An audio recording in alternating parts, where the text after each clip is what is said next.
Doesn't get any better. And by the way, maybe one of the most anticipated shows in Philadelphia today will be Big Silz right here, because the trading deadline will end as we are on the air. How you doing? And do me a favor, please hit that like button. Super chats go to the top. We got a special guest today. I've been watching Coach Jason Brown go back and forth with Mina Kimes, and I've been told that this guy is a Big Silz version, kind of in a way. So we're going to have him on today at 4:30. We're going to test him out, see if he belongs in the rotation with some of the legendary people that have come on this program. You know, he's actually sent me a DM a couple times to come on the program. So I didn't really – Xander's like, bro, this guy has got a massive following. So we're going to get Coach Jason Brown on. That's going to be at 4:30. How you doing here today, baby? Yes, sir. So let me get this right. Last night on Monday Night Football, I'm sitting around and I hear Jason and all those guys, and I'm talking Jason Brown, and everybody was tweeting out, Jerry Jones is going to have a gigantic announcement today.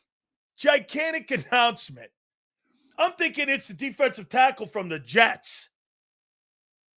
I'm thinking it's maybe Sauce Gardner to the Cowboys. It's Logan Wilson. Before the 4 o'clock deadline today, Logan Wilson is a backup linebacker on the Cincinnati Bengals and on the shitty Bengals. Holy cow. There lies the difference between Jimmy Johnson, Howie Roseman, and the Cowboys. Plain and simple. I thought Walter Nolan was a fucking force last night. Holy shit, is he good. No wonder we loved him.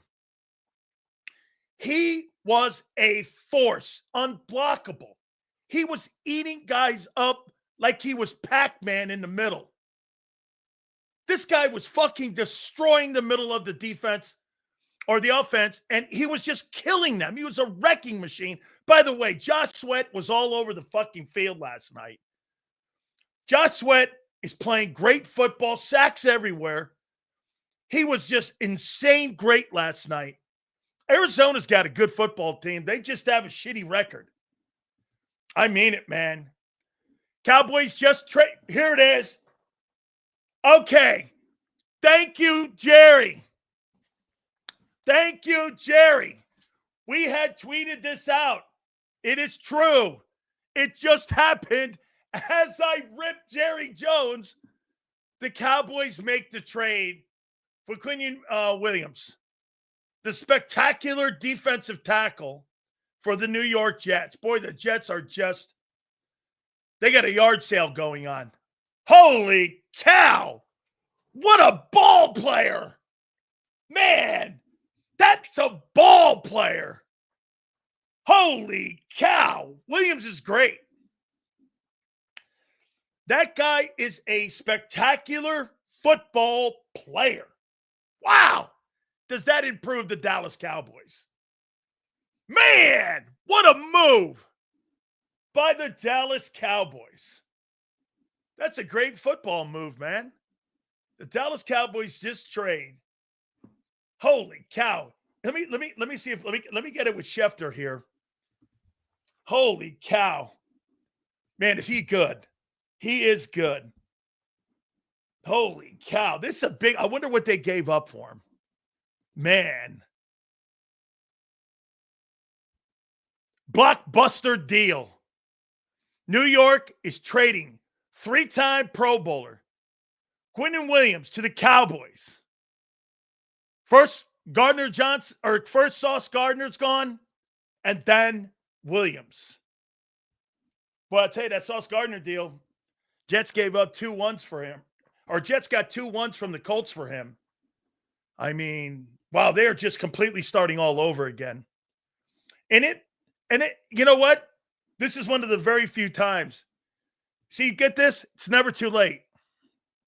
Bro, you have no idea what the second half of the season is going to tell. I watched the Philadelphia Eagles fall off the face of the planet in the second half of the season. I'm not saying you are. Don't fucking go down that lane. You don't know what the second half of the season's going to be. You're not a fortune teller, and nor am I. That's why it's a week-to-week league. You got a guy going like this. It's too late, and I watched you fucking lose 6 or 7. Bro, I wouldn't go down that lane if I were you. And again, I am not predicting that the Eagles go down that 2023 lane. I'm not. I'm just saying, I remember the Steelers got out to an 11-1 start one year, and they proceeded to lose 8 of like 9 ball games down the stretch. Okay? Yeah, right. It's never over, dude. You were telling me it was over at 10-1 and 23. Whatever. It's never over. Now, it's over to possibly win the East, but it's not over to win a spot in the playoffs. It's not. Okay? I mean, it's not over for them to make a playoff spot. Oh, boy, I'm glad they made those trades because Mark is about to absolutely here. So, again, I'll say this to you, too. I was going to start the show off by saying Dak needs to be traded and get the hell out of Dallas if he wants to win a Super Bowl because he'll never win there. I don't know. Jerry Jones is pushing his chips in a little bit here, and we'll see what happens. Hey, did Garrett Wilson go to the Bucs? That's a great idea. I don't believe Jason Light's going to do that, though. He doesn't really spend any kind of draft assets when it comes into midseason. Okay? I really don't. Okay? They don't have a problem at wide receiver. They don't have a problem with CD. They don't have a problem with Pickens. They got a problem on defense, dude. Just like your defense. Your offense this year kicked the shit out of your defense, and that's why your numbers suck. And potentially that will get better in the second half. Absolutely. I mean, your defensive numbers are not very good. And it's because your offense wasn't very good in the first half. I love how Eagle fans, again, Minnesota and the Giant game has turned your fortunes around somehow. It hasn't. I haven't thought anything different from your last 8 quarters of football. Things have started to look a little different, maybe. We'll see how you head into these next couple games. It's a week-to-week league, as we said. Actually, the Cowboy offensive line has actually played better than your offensive line. And they're actually been rated better than your O-line. Our issue's on third down. It is. And both sides of the football. They improve that, their football team will improve. Cowboys corner looked burnt toast last night. Well, that's why they couldn't get to the passer, and they can't stop the run, which is going to hurt your secondary like it hurts your secondary. They got Williams. He is a great player. Okay? They're completely not out of it. Not in a million ways they're out of it. And I'm talking about not winning the East. I'm talking about getting into the playoffs. Why in the world would the Cowboys give up their first rounder? Because they're never going to find a guy in the draft in the next 3 years as good as Williams. They had the Packers first there. Also, holy hell, wouldn't overpay a first round and more. No, Williams is a great football player. He's a proven player. Okay? He's a proven player. There's nobody in that draft coming out that will be better than that player. That's what they looked at it as. Okay? This guy praying the Cowboys catch the Eagles. Did anybody hear me fucking say that was going to happen? What are you, my fucking mind reader guy? You don't know me from a can of paint on what I'm thinking. From a can of paint. Stop pretending. Who's getting Jermaine Johnson? Jets fire sale. I wouldn't be shocked if the Detroit Lions ended up making a move for that. Okay? Let's see here. Let's see. Let's go to people with brains. A can of paint, baby. Right? I mean, I don't give a shit about these guys compared to a can of paint. I don't care. Okay? Try watching the sport. You'll understand who a great... By the way, try watching the sport. You'll know who he is. Jerry made a decent move. That's not a decent move. That's a spectacular move. Silz, every team has a clunker game. You didn't have one last year. After your bye week, there was not one clunker game. Okay, Cowboys gave up a 2026 second-round pick and a 27 first-round pick. That's not egregious for that guy. That guy, if he's put in a good environment, he is in a position where he's first-team All-Pro. That guy, I mean, listen, is Jalen Carter better than him? I don't know. He hasn't played it this year. I don't know.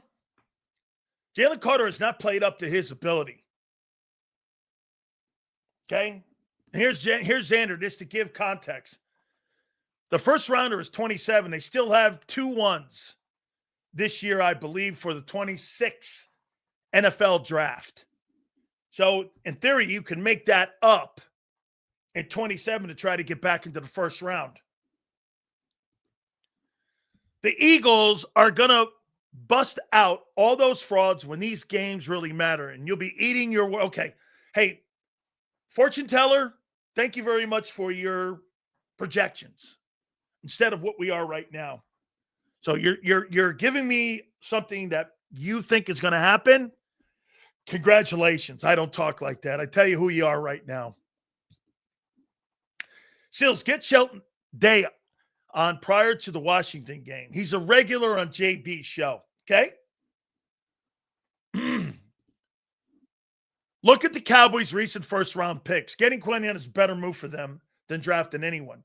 Yeah. The Cowboys drafted Lazy Smith. Now they got Williams. But get this. Williams might make Lazy Smith the better ball player. I will tell you that a little bit later. I've got my top 10.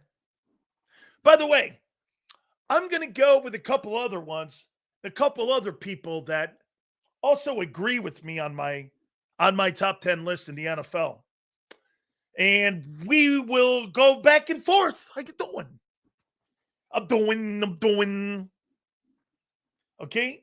Let's see here. Him and Kenny Clark could be a nice tandem, and you could have the swing tackle with Lazy Smith. Yeah, Cowboys 3-5-1 are not out of it. Not by a long shot. Now, again, I'm talking playoffs. I'm not talking about winning a division. I think winning the division's out, but I think getting to the playoffs, they still have a shot here. It wouldn't shock me if he declines Dallas. What do you mean he declines Dallas? He's been traded there. Declines Dallas? He doesn't have a no trade in his contract. He declines Dallas. Well, then he doesn't play ever. Jerry made a great trade, but they're still years behind Philly. Absolutely true. See, Jeff, that's kind of what I was talking about yesterday that I'm trying to get through to Philly fans. Yesterday, when I was talking to Xander, people were going like this, Silz, we can't sign everyone. I never said you could. I told the story. How he shit the bed in the offseason with all the shitty moves. He recognized it. Okay? All the replacements he brought in for these other guys were terrible. And you see his movement now. He pivoted. He brought other players in. That's the story. You guys want to add glaze to it. That's not the story.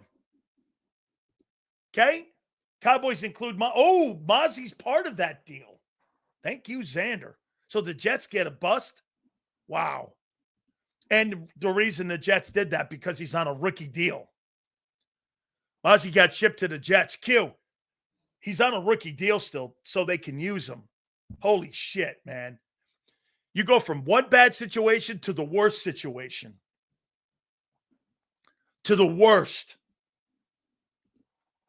Again, sorry, I accidentally went on somebody that doesn't know what he's talking about. That's a good interior. It is. They got a great looking interior now. Kenny Clark and now with Williams. That's fantastic. Now they just lack on the perimeter. Okay? Good trade by Dallas. Williams is compatible to Micah. Hopefully we can sign Carter to a deal comparable to Williams. Yes. Williams is a fabulous ball player. Carter's not a better ball player right now in his career than Williams. Carter will be a better ball player. I hate the fucking Cowboys. They'll never win anything. A trash juice can team where stats and outside of football means more, but Williams is a good trade. That's a great way to look at it. You can add that other stuff in there, but you finished up with the truth. Williams is a good deal. David, that's what I was trying to say yesterday to people. I didn't say how he was going to sign all the players, the Milton Williamses of the world and the Josh Sweats. That's not what happened. I told you a story. Only Philly people will add the glaze to it. Well, you can't sign everybody. And you know what? I love what he's done now. Okay, great. You can have all that. But the story is he sucked in the offseason. He recognized it. He pivoted. He signed players that he thinks are going to help. All these guys that you signed have not played. You said all this same shit about all those guys in the offseason about them playing. None of them panned out. But you want to jump the gun and assume that all these guys are going to fit. We'll see. Every one of you jumped the gun. You jumped it then, and you're jumping it now. You're assuming all of these guys are going to pan out and fit in. What happened to Ja'Cory Bennett? Hey, by the way, let's take a look at the Eagles for a second. Okay? Silz, with Phillips, does the run defense come down? Also, I could see now where from 10 to 12 in defense, potentially, depending on what the offense does running the ball. So let me show you something here on the Eagles here. Before we go on and move on, because we're gonna get to our topics here in a second. So here's the depth chart. Let me go here to corner.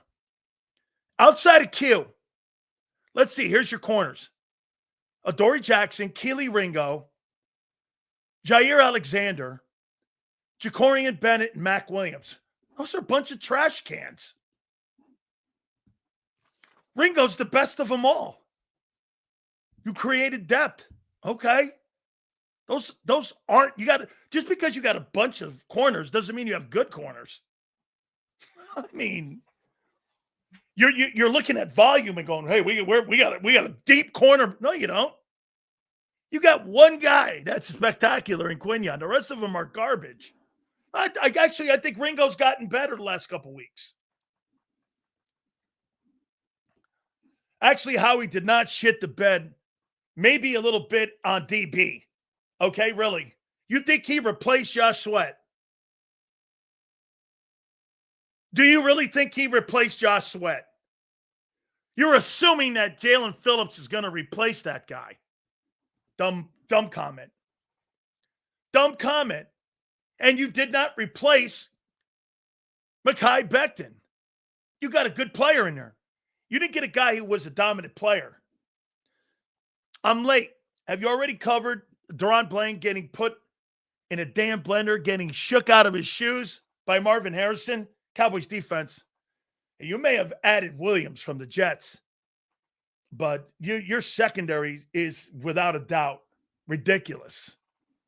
Yes, Phillips is on the same. No, he's not. Sweat only had a good Super Bowl. Not true.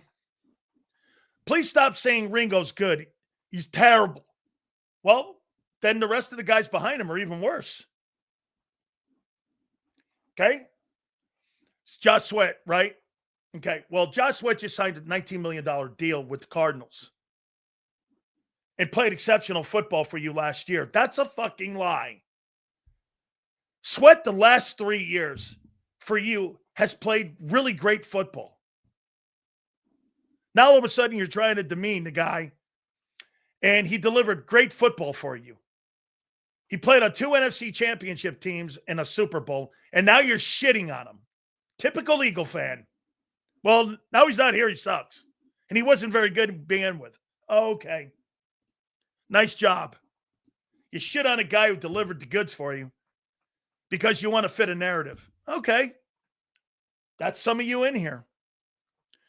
We have a bunch of jackwagons in the secondary. Completely true.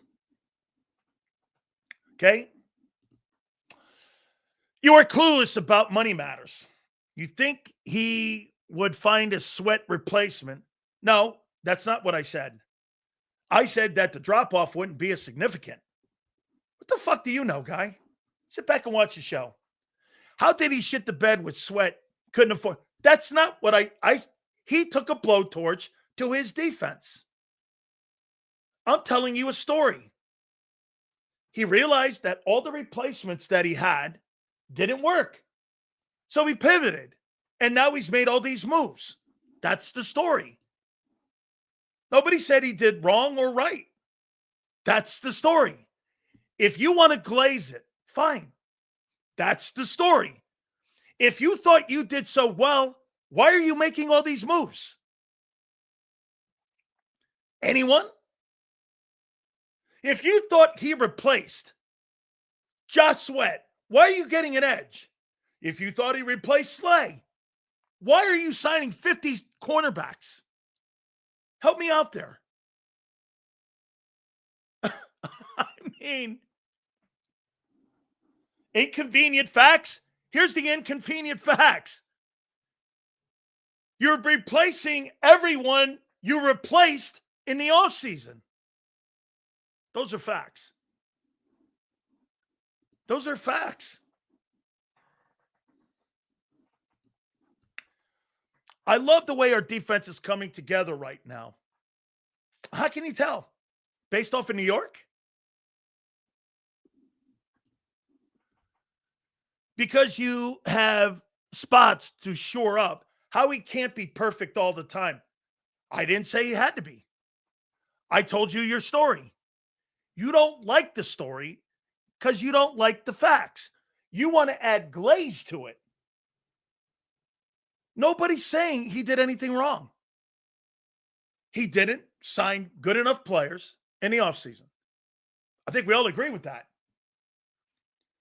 As he got into the season, he made more moves, and then he got to the trading deadline. He made even more moves. Okay? That's part of the truth, too. Is it the point that you don't like the truth? Took a blowtorch to your defense. It's why you're 20th. You're 20th in defense. You were 1 last year. Blowtorch. And you improved your defense through the Giants. Congratulations. He didn't take a blowtorch. That's not what I'm once again, you people want glaze. I want you to hear me one more time. You thought you were going to replace all the guys in the offseason. Silz, can't sign them all. No problem. I agree. Okay? The people you signed couldn't get the job done.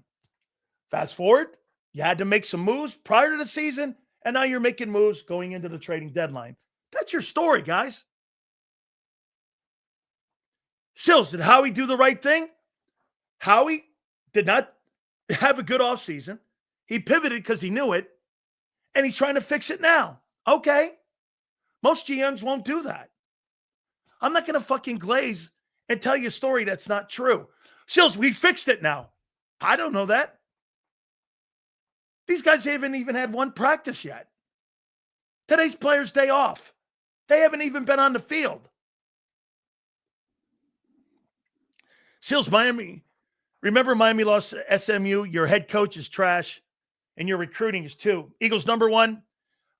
Actually, Miami's doing very well. Very proud of the university, proud of Mario. Keep the job going, Mario. Love where the program is.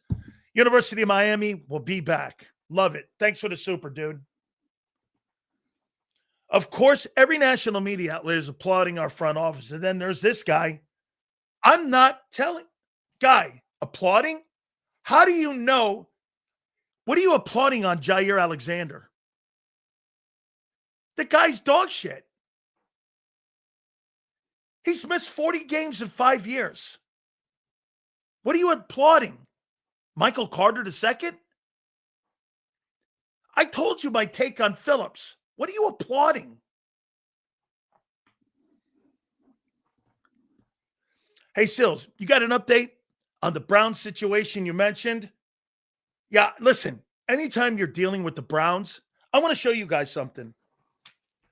Hey, Kyle or anybody with some brains in here, who's the owner of the Tennessee Titans?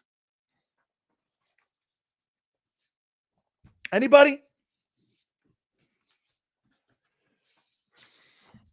I think it's who's the owner of the Titans? It's the wife of the guy who used to own the Houston Oilers. Who's the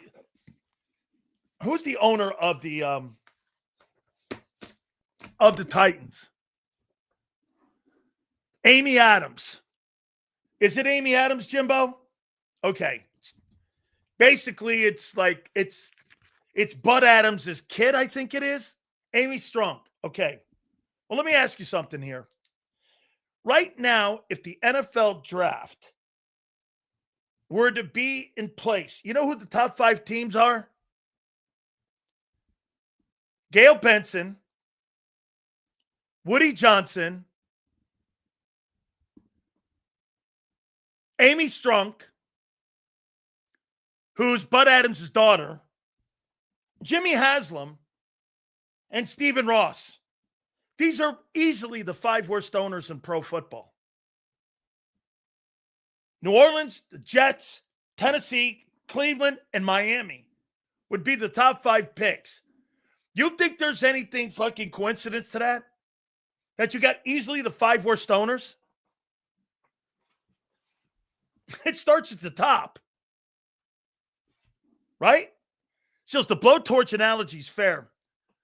A lot of good football players ripped off this team from last year. I do appreciate Howie not sit. That's the true story right there, Dez. That's right, Dez. Howie not sitting on his hands. That's the story.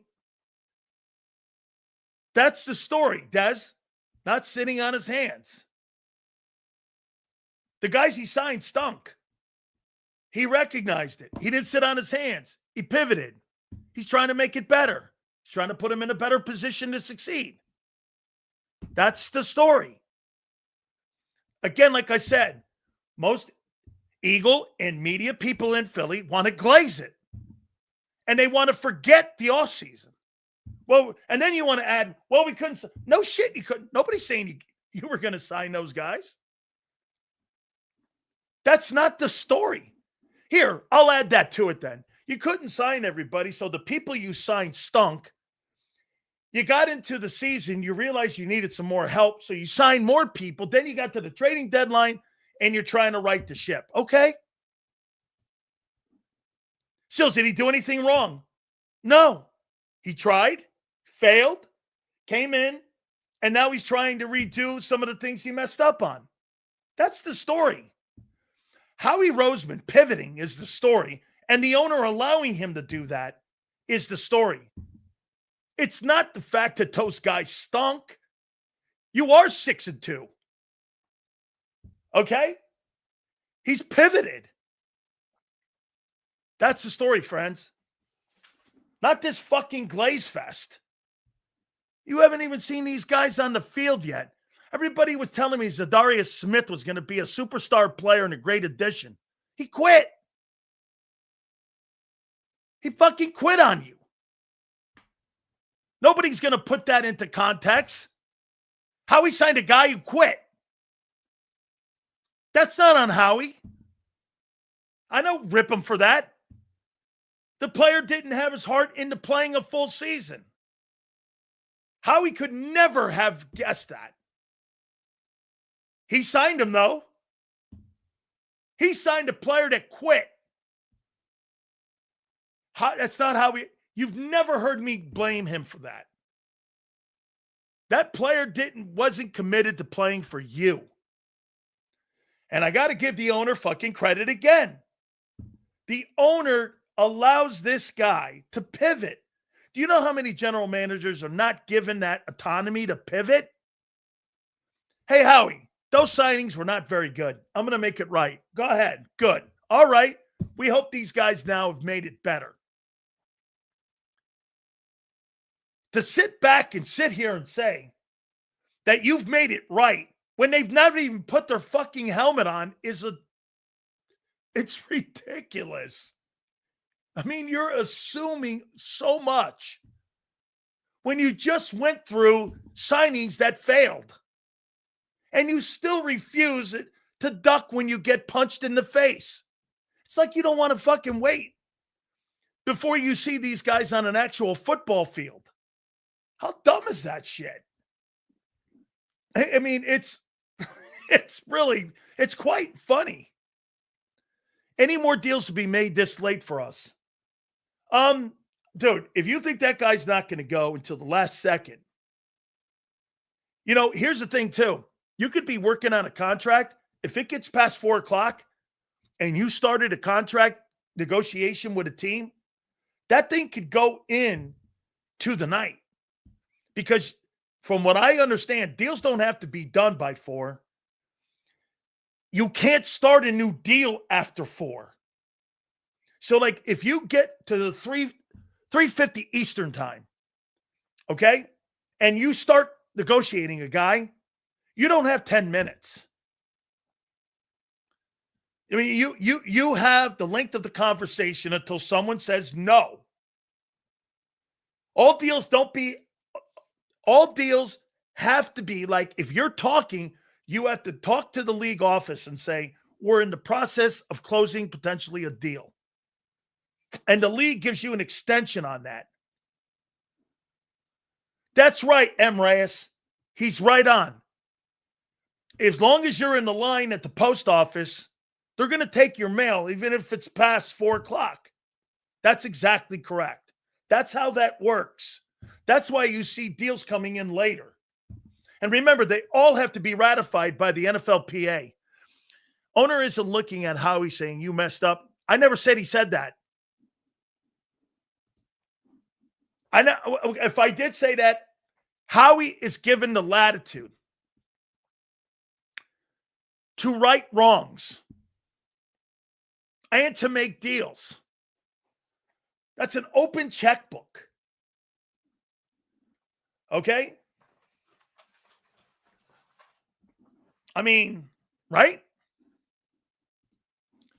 The last time they had this kind of draft capital, they drafted all the guys they're now trading away. Terrible organization, a lot of good deals though. Prince, I would say this to you. I don't think that Howie's done moving guys. I think there's certain people on the football team that could potentially be traded. And like you said, you got tremendous draft capital next year, and I'm sure you're going to improve that draft capital over the next couple of years. Hey, do I think the Eagles have pushed their chips in? The Jaelan Phillips deal? Is that pushing all their chips in? A third rounder? That's 32nd? I don't know about pushing all their chips in. They got a guy that I think is going to help big time. Then again, too, remember, there's not a lot of holes on a great team. So, I mean, the Dallas Cowboys have holes everywhere. You could see it all over the team last night. Eagles don't have those holes. You know what the Eagle problem is?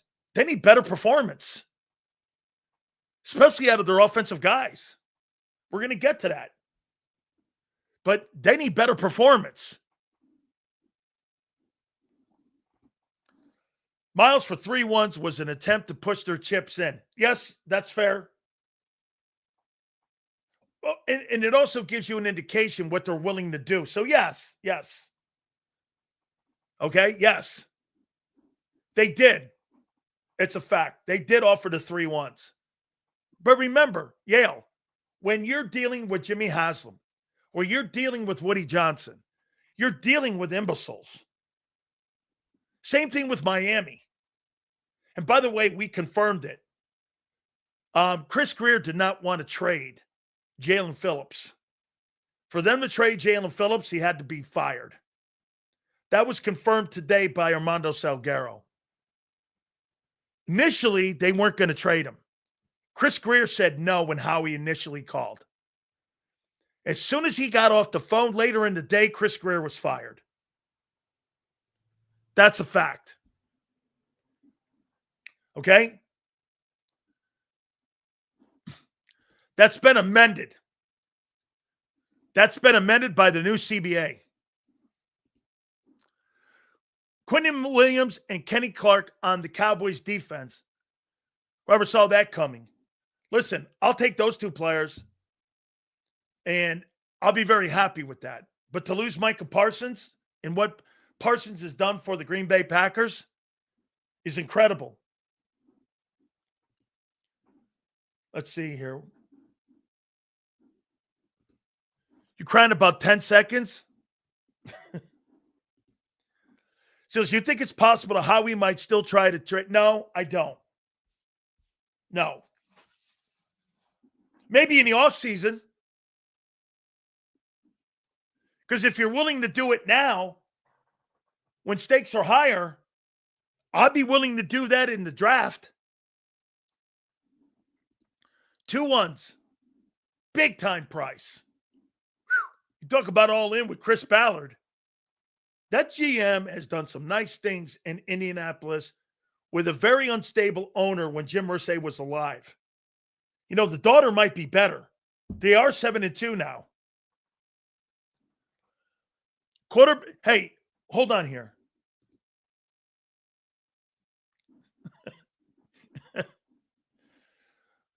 You should go vote in New York, guy. It'd be perfect for them. Colts are definitely going all in. Texas boy. You are a Mike. You are a Mitch, bro. You want to show up? Hey, bro.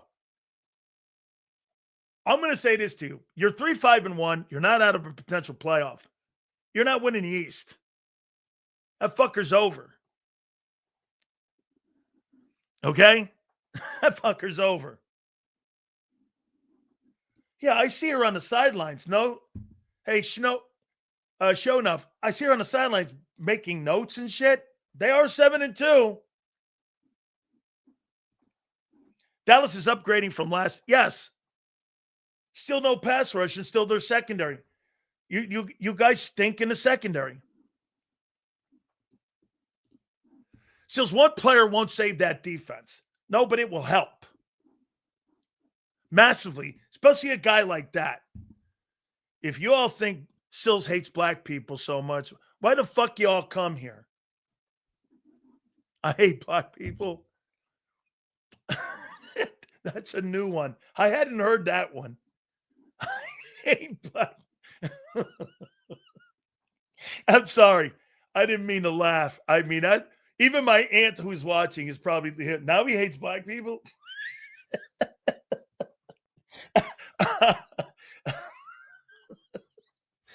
That's a fucking new one. I'm a Washington fan. Bro, I grew up to greatness. Too bad you don't see it right now. Yeah. Oh, my God. December football will separate out all the pretenders, including the current dome teams. I do like that, James. I hate dome teams. Okay? Sills, what is the film room like after a guy's ankles get broken like that? Okay. It's like when a guy gets pancaked and he gets knocked on his back, the room goes like this.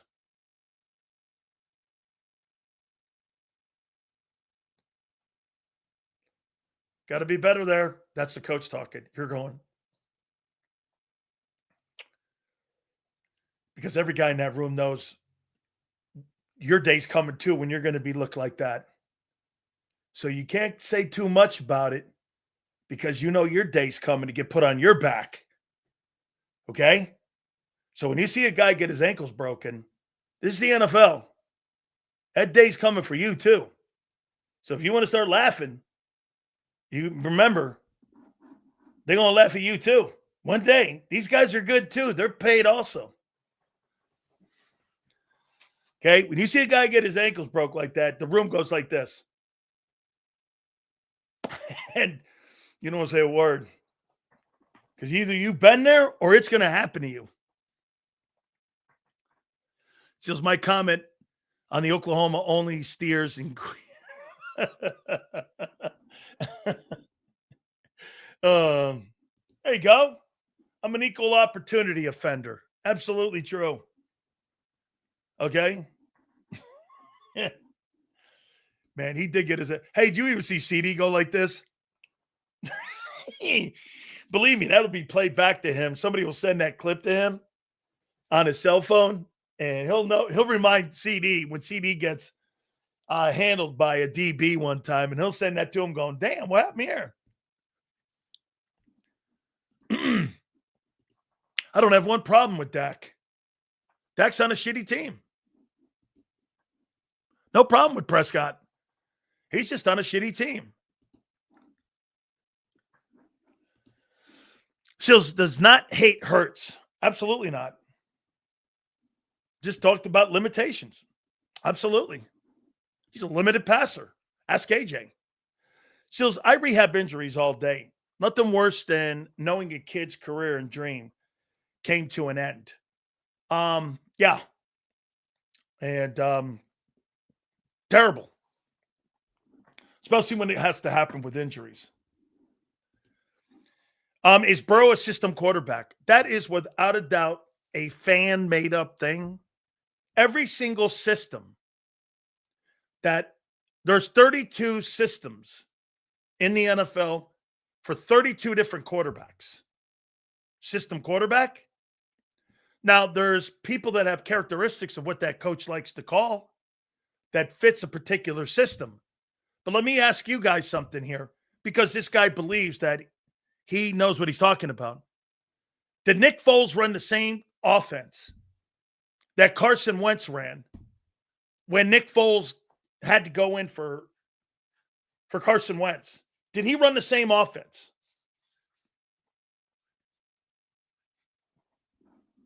Did he? Okay. No. Well, wait a minute. I thought he's a system quarterback. They ran it completely different with more RPOs for Foles, right? They created an offense for him. Added on to what Carson Wentz did. Okay, well, I mean, how you doing, Twiz? All right, let me get to the topics. I haven't even got there yet. By the way, one more time. I think what the Cowboys did made their football team better.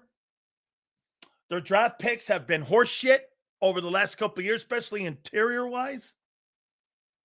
I think with Clark and with Williams, Quinion Williams, I think they completely got better to a point where they could be a playoff contending team now. Now, will they be a team that's going to go far? No. They still have too many holes. Linebacker, secondary is overrated. I think there's some dudes in their offensive line. I think the running game is okay. I like the kid they got in the backfield. He's having a breakout year. I mean, Cowboys are okay. They're an okay team. They're a 500 football team. I mean, they're a 500 team. And with some breaks, they can end up having an above 500 record this year.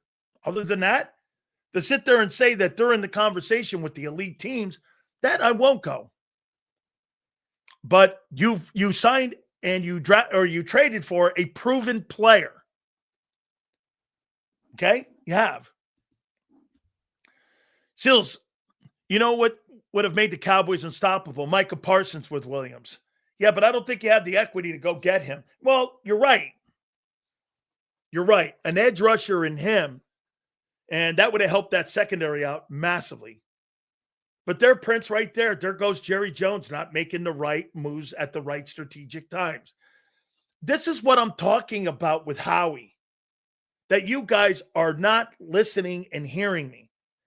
Howie Roseman took a blowtorch to his defense. You're still 6-2. Those guys were far below the talent level of the 2014, which was unrealistic to think you could do it anyway. So what did you do? Okay. You did this. You pivoted. You corrected some of the wrongs you made in the offseason. And what you did was you hoped that this addressed some of those issues. Jerry, on the other hand, because he got into a pissing match with Micah Parsons, he deals him because it was a pissing match. That's not strategic. That's getting emotional. You don't get emotional on trades. You don't get emotional in negotiations of contracts. And both parties shit the bed. Okay? Now he goes back and he knows full well that Parsons on that current defense that they had was not going to make any impact whatsoever. You add Williams to the mix, it is going to make a difference. He is a really good football player. Carter's not better. He's not better than Carter. They're the same guy right now in this day. Carter, does he have more upside? Potentially. There's that word again with Carter. When you know Jalen Carter is where he needs to be, there's no words being talked about potential with Chris Jones. Nobody talks the word potential around him. He's it. Okay? Hayward in Pittsburgh. Nobody talked about potential. Anytime you hear anybody use the word potential, that means the guy hasn't lived up to it yet. So every time you guys put Carter in potential, he's not there. And for the Glazers, he has the ability to get there. Okay? Jaelan Phillips has never played with another D lineman as good as Jalen Carter. How do you think their presence will help each other's game? I think it's going to benefit both guys. Insane. And with Vic, absolutely. I think both players benefit. I think Jalen Carter would benefit having Nakobe Dean play behind him instead of Jahad Campbell. Campbell's still learning how to play in the NFL. Dean knows how to play in the NFL. And Dean's a better player. It's not any negative towards Campbell. I don't have one problem. He's not a liability. He's just not better. You know, one guy's an experienced veteran. The other guy's not. That's the only difference. Okay? That's just the only difference. Holy shit. I just realized Cam Jurgens better get his shit together. The NFC is DT heavy now. Cam Jurgens is a problem.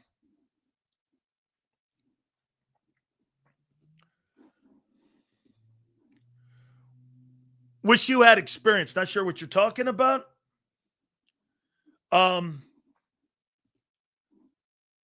switch up on that statement next week. I don't switch up.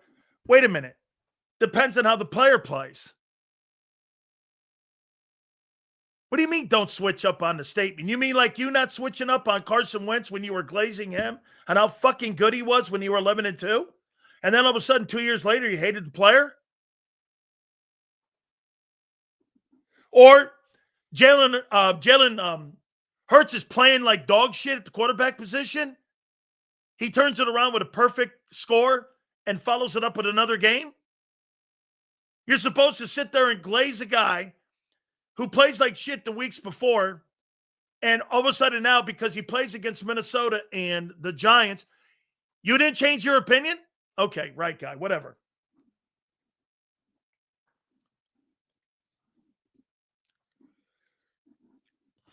Hey, where is that? In the latrine.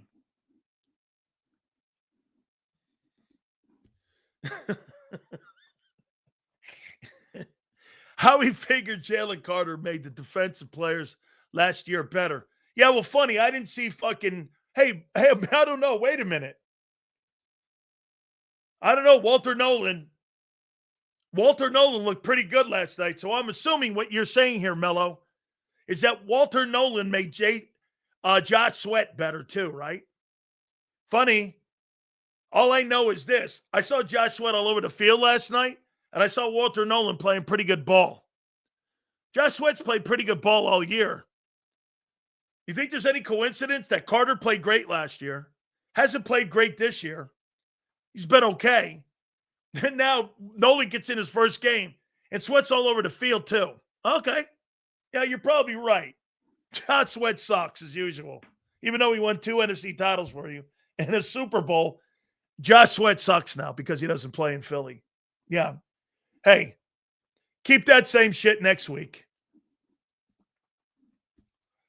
Josh Sweat's a better ball player. That's no shade on Jaelan.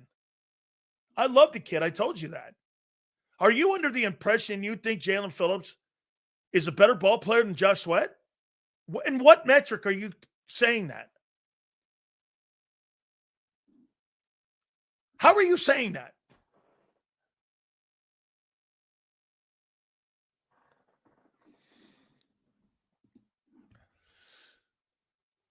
Josh Sweat and Milton Williams are playing better than Jalen Carter right now.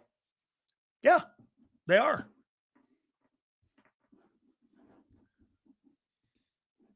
Since Miami paid $5 million for his $6.5 million, Howie's not dumb. Lots of upside on a contract year. Okay? Yes? Listen, guys, once again, you're missing the point. I'm not telling you how he couldn't sign everybody. Okay? The guys he replaced them with didn't pan out. That's the facts. You don't want to hear the fact. So he pivoted. And now he's hoping these new moves cover those mistakes. What's not the truth? Hey, Silz, they couldn't sign Josh or they couldn't sign Milton. And they couldn't sign, and they didn't want to keep CJ. They didn't want to keep Slay. Okay. Who'd you replace him with? Everybody who he's trying to cover right now with the guys he brought in that didn't pan out. Okay. Glad he pivoted. What's the story? Well, he couldn't keep everyone. No shit. No one's debating. I'm not debating that. I'm not debating anything except telling you the truth of how your season's gone. You guys don't want to hear the whole story. You're 6-2. He's trying to right the ship. He's trying to get better talent for the mistakes they made. Okay. Great. That's the story. The GM recognized it. You should be thankful. 90% of the general managers in the league don't have owners that are allowing that guy to go back and right a ship and to improve talent on a 24/7 basis. It's no shade. It's just truth. You don't want to hear the story of where you are. You're trying to improve your team, are you not? Most GMs don't get that ability to do that. Carter needs to get his ass on the Peloton like JD. Hey, Jordan Davis is outplaying him so far. Josh Sweat should have been Super Bowl MVP, and we let him walk like he was nothing. No, Eagle fans are talking like he's nothing. There's no need for the fan base to dog Sweat. You not watch him last night? They don't give a shit. They think he sucks, and they think Jaelan Phillips now is as good as the guy, which is a stupid comment. Phillips is a fine ball player that could be like that. He's a prototype like that. Sure, I agree with that. I'm really not debating anything. You just don't want to hear the truth. That's fine. Most of you don't. Guys, do me a favor. Please hit the like button. Appreciate you. Silz, I want Howie to trade for Denzel Ward and give up Keely Ringo. Philly cheesesteaks, extra sides with Torrey Jackson, and a third-round pick. That third-round pick, though, would be the Jets. And that's a high pick. The Jets are picking what? Second? So you want to give them the 30, let's see, a third-round pick. That would be the second pick in the third round. Woo! That's a pretty high pick, man. That third-round pick, that's a pretty, that's got a lot of equity to it. That's got a lot of equity. This is a great question. Moro Jomo's eligible for a contract extension this offseason. What do you do with him? He's rated 9th for defensive ends. What do you do with, you're going to do both? So let me get this right. You're going to pay $35 million. $35 million for Carter this offseason. You're going to turn around and you're going to pay Ajomo $25 million. That would be the market price. Ask Milton Williams. Then you're going to turn around and pay $25 million for Jordan Davis. You're not re-signing Phillips then, right?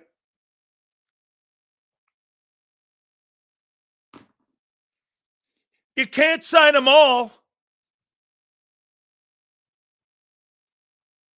That's what you told me. Can't sign them all.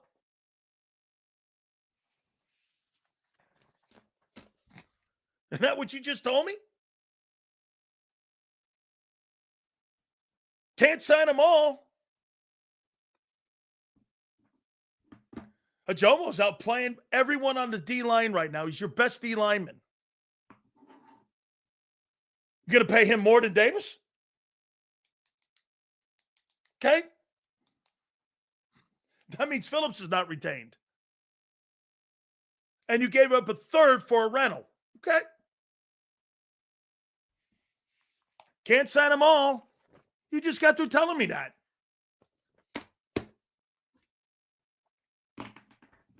One of them's going. Can't sign them all. 15?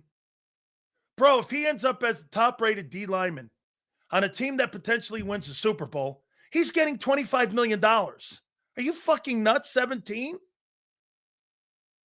That's what Milton Williams got. And they're basically following the same career path. Where are you coming up with 17? Dude, that guy's going to get the same money Milton got. That's the market value.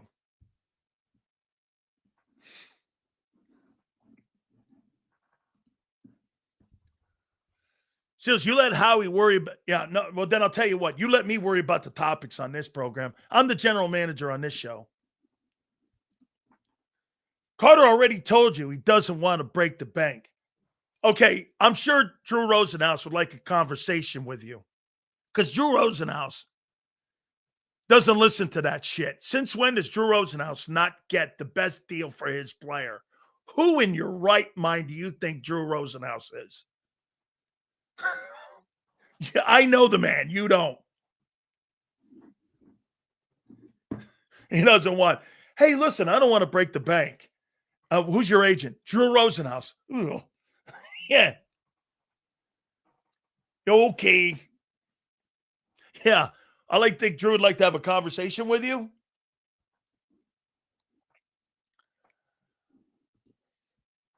Silz, how would you describe the last 10 years of Eagles football? Exceptional. Well run. Formula that is a little bit questionable, but works. The only true consistent has been the GM. Coaches change, quarterbacks change, personnel changes. The constant is one thing. It's the GM.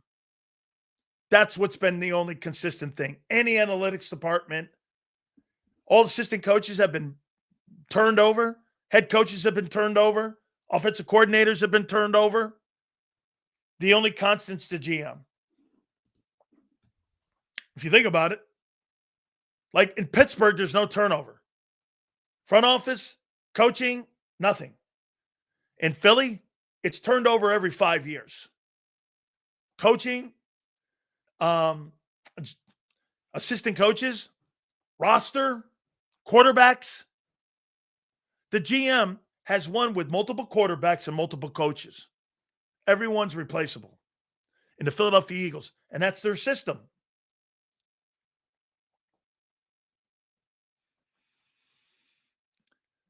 One hour left to the trading deadline. Okay. Yes. We should release Mac Williams. No. You should release Adoree Jackson. Why would I release a young player that I drafted? Yeah, but listen, if you're the Eagles and you know Howie Roseman, why would he cut a player he just drafted? He would cut a player that Timu signed. Those guys are the ones you're worried about right now, not the guys he drafted. Okay? You have to know the general manager's behaviors. He loves his draft picks. Okay? Williams is signed through 27, so they got him for the next 2 years. But for this year, it's a waste. No, it's not. 3-5-1. Hoss, if you were 10, you were 10-1, and you had an implosion in 23. I am not suggesting you are this year. I'm not at all. Let the thing play out. The Cowboys could still make the playoffs. They're adding better players. They got a linebacker they needed, and they got a defensive tackle they needed. Let's see how it plays out. They got better today. Okay? Silz, tell me this. If Dallas was 2-7, not 3. No. I'd wait for the offseason to ask the Jets, and I wouldn't probably have to give up potentially that one. Because hey, Maniac, figure this out. Remember Brian Burns with the Giants? If I'm not mistaken, they went down to Carolina and got him for 3 and a 5 and then paid him $25 million. You could have probably waited and done that around the draft or when free agency starts in March. You could have probably made that deal then. And you could have probably went like this because, Brian Burns is he's one of the better ends in the league. I think he's got 13 sacks or something. And the Giants only had to get up, I think, a 3 and a 5 for him. And, okay, it's not a dumb move. The record, they're not that far out of it, guy. What are you, fucking dumb? They're 2 games away from 500. They got a shot at making the playoffs still. Winning the East? No. Nobody's suggesting that here. That's like saying Kansas City's not in the playoff picture right now, but hey, you know what? They're still going to make it, don't you think? Right now, if the playoffs started, Kansas City's not in it. Okay? Kansas City's not in the playoffs. You really think Kansas City's not making it? It's certainly our division to lose. Dude, it would have to be a worse implosion than 23 for you to lose this now. Let's see here. It's certainly our division. Yes. Okay. I've been saying all year they will miss by 1. Maybe. That sounds right. Hey, if they made the playoffs by one or missed it by one, sure. They got better today. I mean, listen, I don't give a shit. Pretty sure NYG got Burns for a 2nd and 5th. It was a 2nd and 5th? Okay, I thought it was a 2 and a 4. Or 2 and a, I thought it was, I know it was in a first rounder. I know they weren't 2 first round guys. Let's see here. Let's see people with some common sense. Difference is we have seen the Chiefs speak. Okay, that's a fair comment. That's fair. Let's see here. People with common sense here. There we go. Green Bay will tell me, that's right. Green Bay will tell me the most about this team. Well, I don't think it's Green Bay. I think it's the next 5 games are going to tell you more. Look, if you lose to Green Bay, do I think the Eagles are not still one of the teams to beat in the NFC? Of course I do think you're one. Hey, Show, let me ask you this. Do you think the Denver Broncos are better than you because they beat you? You know, every single time that I bring up a team that I think is playing better than you right now, like the Rams, you guys will tell me you beat them. Okay, so if I'm going to go by that notion, that means you guys think that the Denver Broncos are better than you. So make sure you stick to that when I give you my top 10 list. Because the Broncos beat you. Do I think they're better than you? No. But you take that metric and use it only for yourselves. You beat the Rams, okay?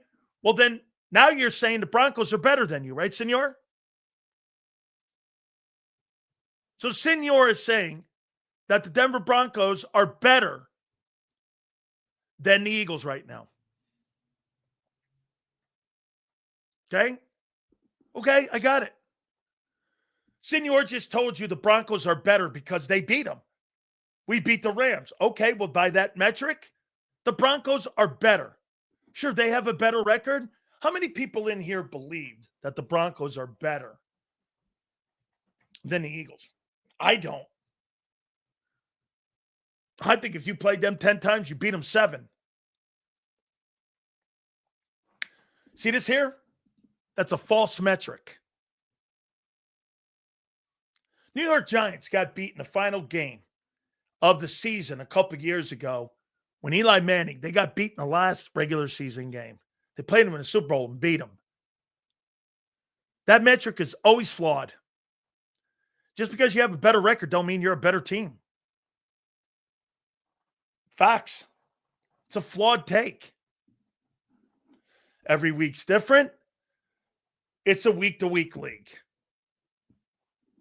So, again, once again, Senor's showing you his flaw in his takes on football.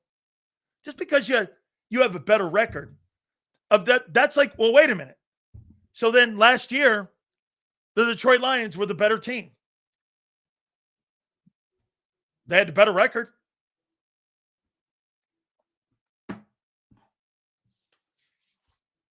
They were the better team. By the way, I'm not really going to debate that. Nobody that ever played in that league thinks that shit. It's a week-to-week league. Let's see here.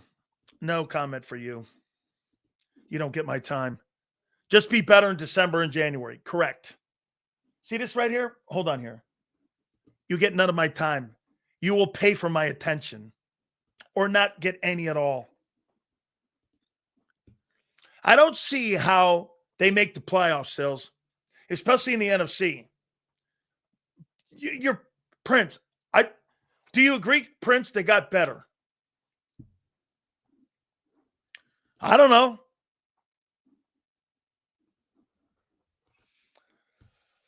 Pat Ryan, I could see that. Some maybe with Seattle. I don't know. I think Seattle has absolutely played. Hey, I'll give it to you now. And then we'll do it again with Xander. I'll give you my top 10 teams. We'll do the top 10 quarterbacks. We do this every Tuesday. By the way, I'm going to show you some other things here. So Pro Football Talk, CBS had these 10 teams. And then I'm going to give you my 10 teams. Okay? Here are the 10 teams with Pro Football, what is it? Let me get that. I want to double check and I want to make sure. Pro Football Talk with Florio, Pete Prisco with CBS, and I think there was one more. And by the way, Pro Football Talk is NBC. So here's their 10 teams. 10 is Buffalo. 9 is New England. 8 is Seattle. 7 is Tampa Bay. 6 is Green Bay. 5 is Philadelphia. 4 is Denver. 3 is Indianapolis. 2 is Denver. This ain't mine. And number 1 is the Rams. I'll give it to you again. This is not my list. This is NBC, CBS, and ESPN all combined. Number 10 is Buffalo. Number 9 is New England. Number 8 is Seattle. Number 7 is Tampa. Number 6 is Green Bay. Number 5 is Philly. Number 4 is Detroit. Number 3 is Indy. Number 2 is Denver. And number 1 is the Rams. That's not me. Okay? That's not me. Now here's mine. Number 10, I got Buffalo. Number 9, I got Tampa Bay. Number 8, I got Denver. They got Denver too. No way. Sorry. There's one team on that roster they beat that's good. That's you. I don't have Denver that high. I got them 8. I got New England 7. I'm starting to buy them. I got Green Bay 6. I got Philly 5. I got Seattle 4. I got Indy now with Sauce Gardner being added 3. I got Detroit 2. And I got the Rams 1. Now, from 5 up, you could switch it around any way you want. That's a light list at 5. Which means this. If you wanted to put... See, I don't believe Philly's playing better than the Rams. I don't. And you could take any one of those 5 teams and you can put them in any order you want. I'm not going to debate it. Again, outside of Philly, nobody thinks Philly's won right now. Because of these Jair Alexander moves. It's a week-to-week league. So again, by the way, you wanted to put Philly 3, 2? Go ahead. I'm not going to debate it. It's a week-to-week league. Seattle's playing great football right now. Will they be playing great football in 2 weeks? I don't know. That's right. To be determined. This is another one. Amen. Some smart folks in here. Okay. I don't have a problem with that. What you'll get is people in Philly putting the Eagles 1. Of course they're going to. That's what they do. It's okay. Any media guy right now would put Philly 1. And they will. You know, they're 6-2. If we go by Prince's record, or not Prince, we go by Senor, that means Indianapolis is better. Okay? I got Indy down. Where do I have? I have Indy 3. I'm buying Indy because I think they push their chips in. Okay? I am not buying Denver, and I'm not buying Tampa. I think that 6-2 record that Tampa has, I don't, I think, I think they're in for a bruising. Coming out of, I think they're going to drop a game to Carolina. I do.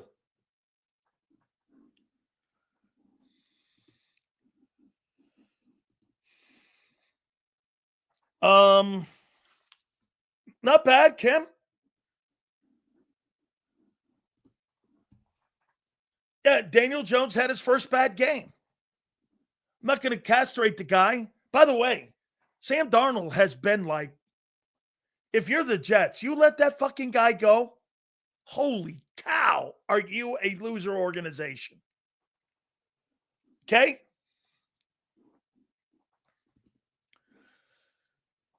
And Todd Bowles beat Sirianni. I know, beat him this year. Too bad you can't beat him in the playoffs. Got to look at strength of schedule. And if the team is beat up, Bucks are beat up. Bucks are beat up. Let's see here. Silz, will Carolina make the playoffs? They're sitting at 5-4 now. I call them the Fighting Canalises.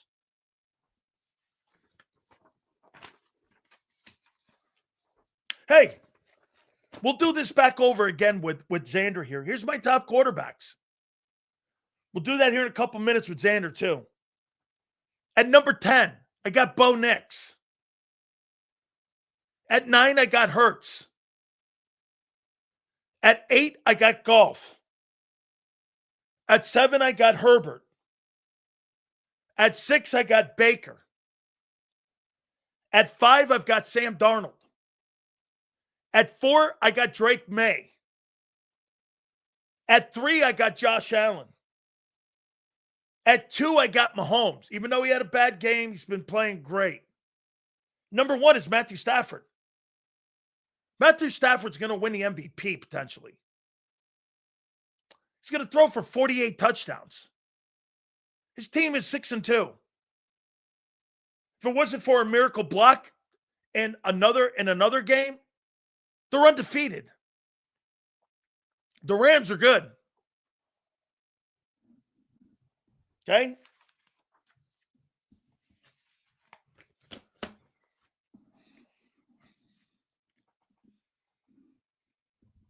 Yeah, well, they're 7-2.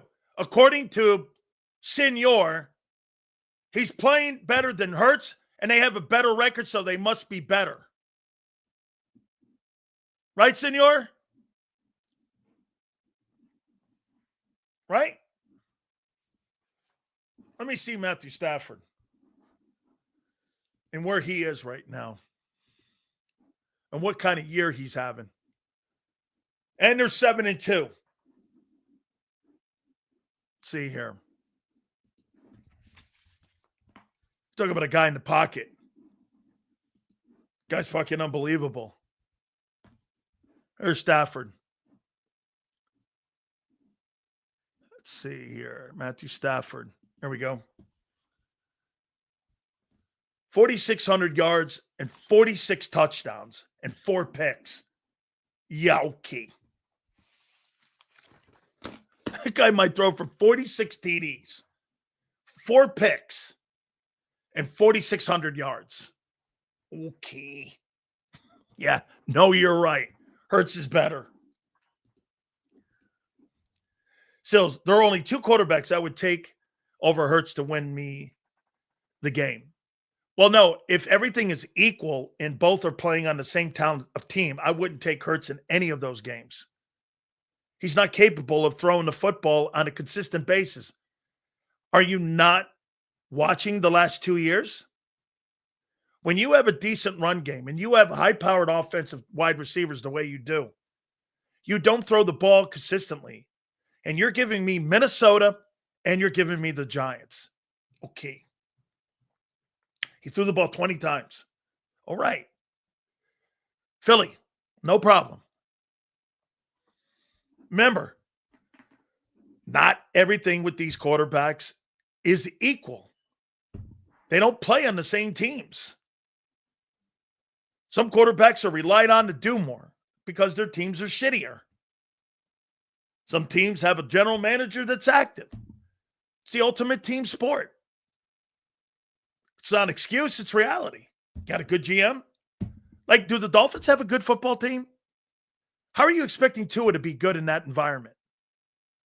You got an owner that's doing this. Hey, here's a yard sale for every player we have. Mike McDaniel, go win a game. How are you supposed to win like that? You fired the GM. I mean, do you understand if the next general manager that takes that job, he's got to be told this. Hey, we're all in on Tua. Okay? So the first decision that the GM of the Dolphins, the new GM, the first thing is taken off the table. Then the second one is this. We like the head coach. So the first two decisions that the new general manager of the Dolphins has to make, he can't make because the owner's already told him you can't change the quarterback, you can't change the head coach. How do you GM in that environment? How do you GM in that environment when before you get the job, you're told what the parameters are? Can't change the coach, can't change the quarterback. Well, fuck, man.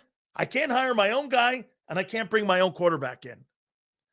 That's why the Dolphins blow. I mean, and the reason why the Dolphins don't want to move off Tua, because of dead cap money and the shitty decisions that they made by giving him that extension. The new GM has no chance of success, is what I'm telling you. Okay?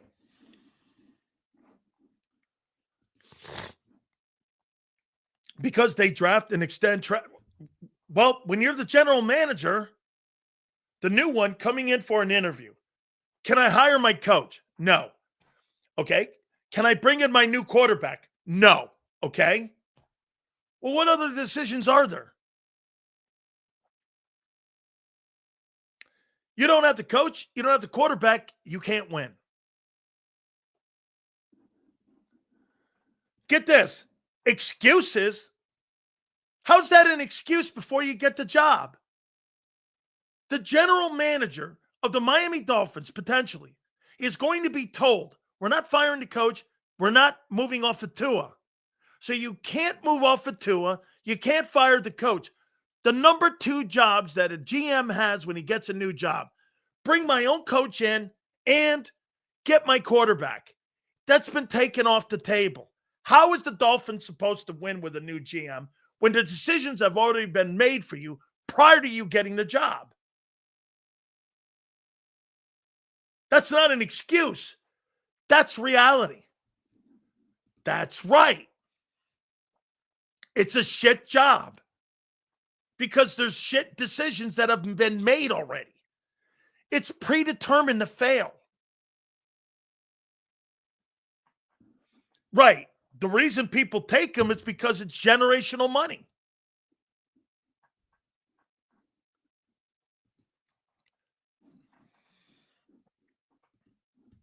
Bruce Allen and John Gruden will help Miami. Depends, man. If they're able to make those decisions that I told you, that would change it. Sills, outside of Hurts, Mahomes, and Stafford, how would you grade all the other quarterbacks? Because some have amazing talent, but are on bad teams. Burrow's the best. He's just in a him taking the Bengals to the Super Bowl is amazing. That's their ceiling. It's their ceiling. How about Joe Burrow with a functional front office instead of a disaster front office? How about that? How about a guy who would be willing to go in and make some decisions for him as a unit. I mean, I'd love to see Joe in a great environment.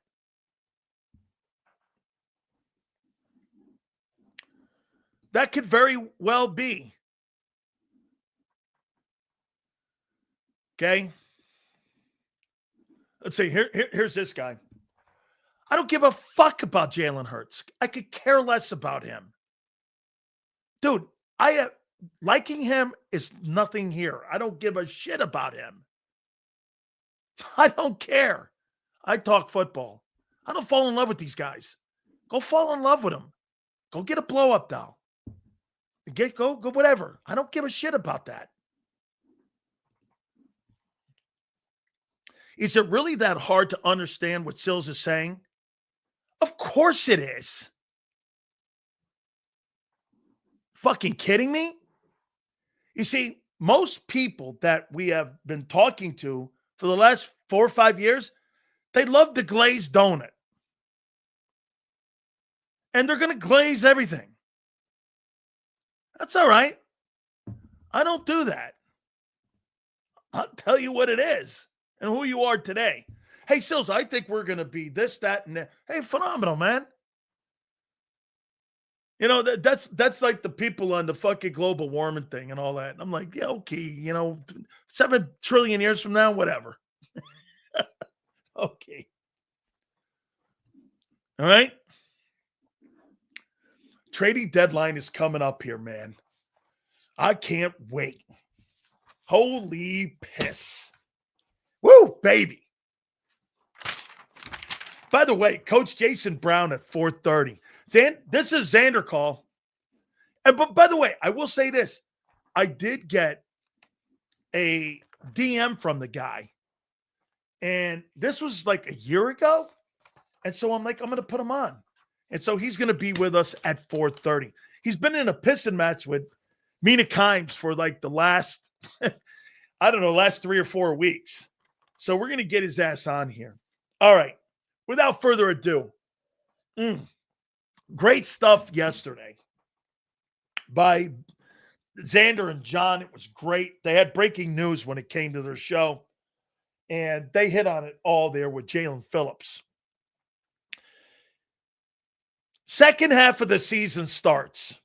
Without further ado, my boy, my friend, Big Z, Xander Krauss joins us now. How you doing? What up, Big Silz? How you doing, brother? Oh, good, man. I mean, 24 hours after the fact, getting ready for the second half of the year. You're in today's Players' Day off. Tomorrow they start work.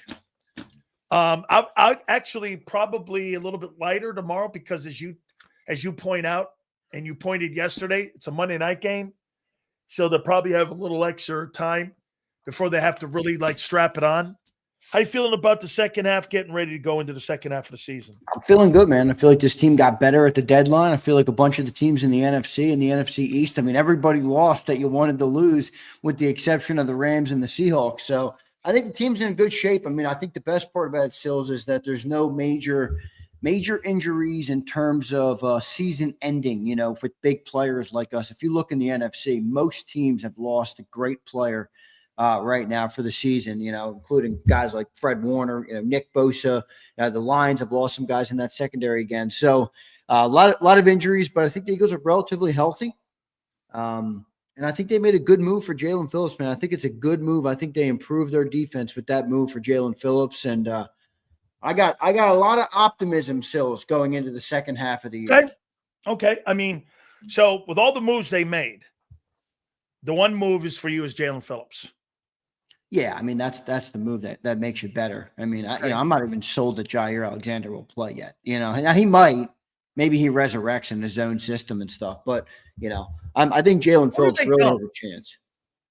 They'll probably dump Adoree', right? Yeah, I think so. I mean, you can't keep – because think about it. You can't keep depth corners that can't play special teams. Yeah. And Adoree' and Jair Alexander can't play special teams. And you just got Jair Alexander. So I don't think they're moving on from him, obviously.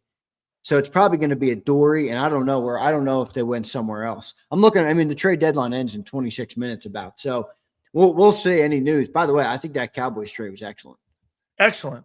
Yeah, I mean, I'm a proponent of bringing in good players. Like people will look at the Jets and even I understand what they're doing. They're resetting. So it's like you pick up 3 first-round picks. But at the end of the day, what are the Jets now trying to do with those first-round picks? They're trying to draft players like Sauce Gardner and Quinnen Williams. Like you don't, when you have good players like that, I'm not a believer in getting rid of them. Young. Right, and young. And if you're the Cowboys, I think blanket in the NFL, first-round pick hit rate is about 50%, if I'm not mistaken. Somewhere in that range for the first round only. So if you're the Cowboys, you got a great player. You know what I mean? Like I know you give up a lot, but I think there's a little bit of a general overvaluing of draft pick Silz, in the NFL world. Honestly, I really do. I mean, I think draft picks are great. I think they're overrated. They're overrated when you're a team that wants to go and win.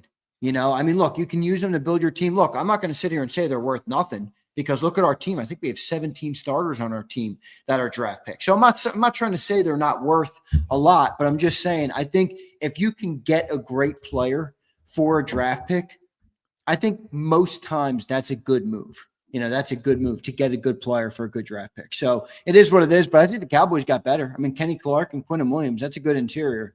Now they're still missing an edge rusher. And their problem is, I just saw Sig tweeted me about this. Sig's like, why did they get secondary? They were getting cooked. I'm like, dude, the problem with their Cowboys right now is that they paid everybody in the secondary and they all fucking stink. That's right. The only thing that will kill you more than not having good players is paying guys who are supposed to be good players and they flat out stink. Because now you're hamstrung in the secondary. They can't pay anybody or trade for anybody. They paid Bland and Diggs, and both of them stink. What's the one thing that they do all the time?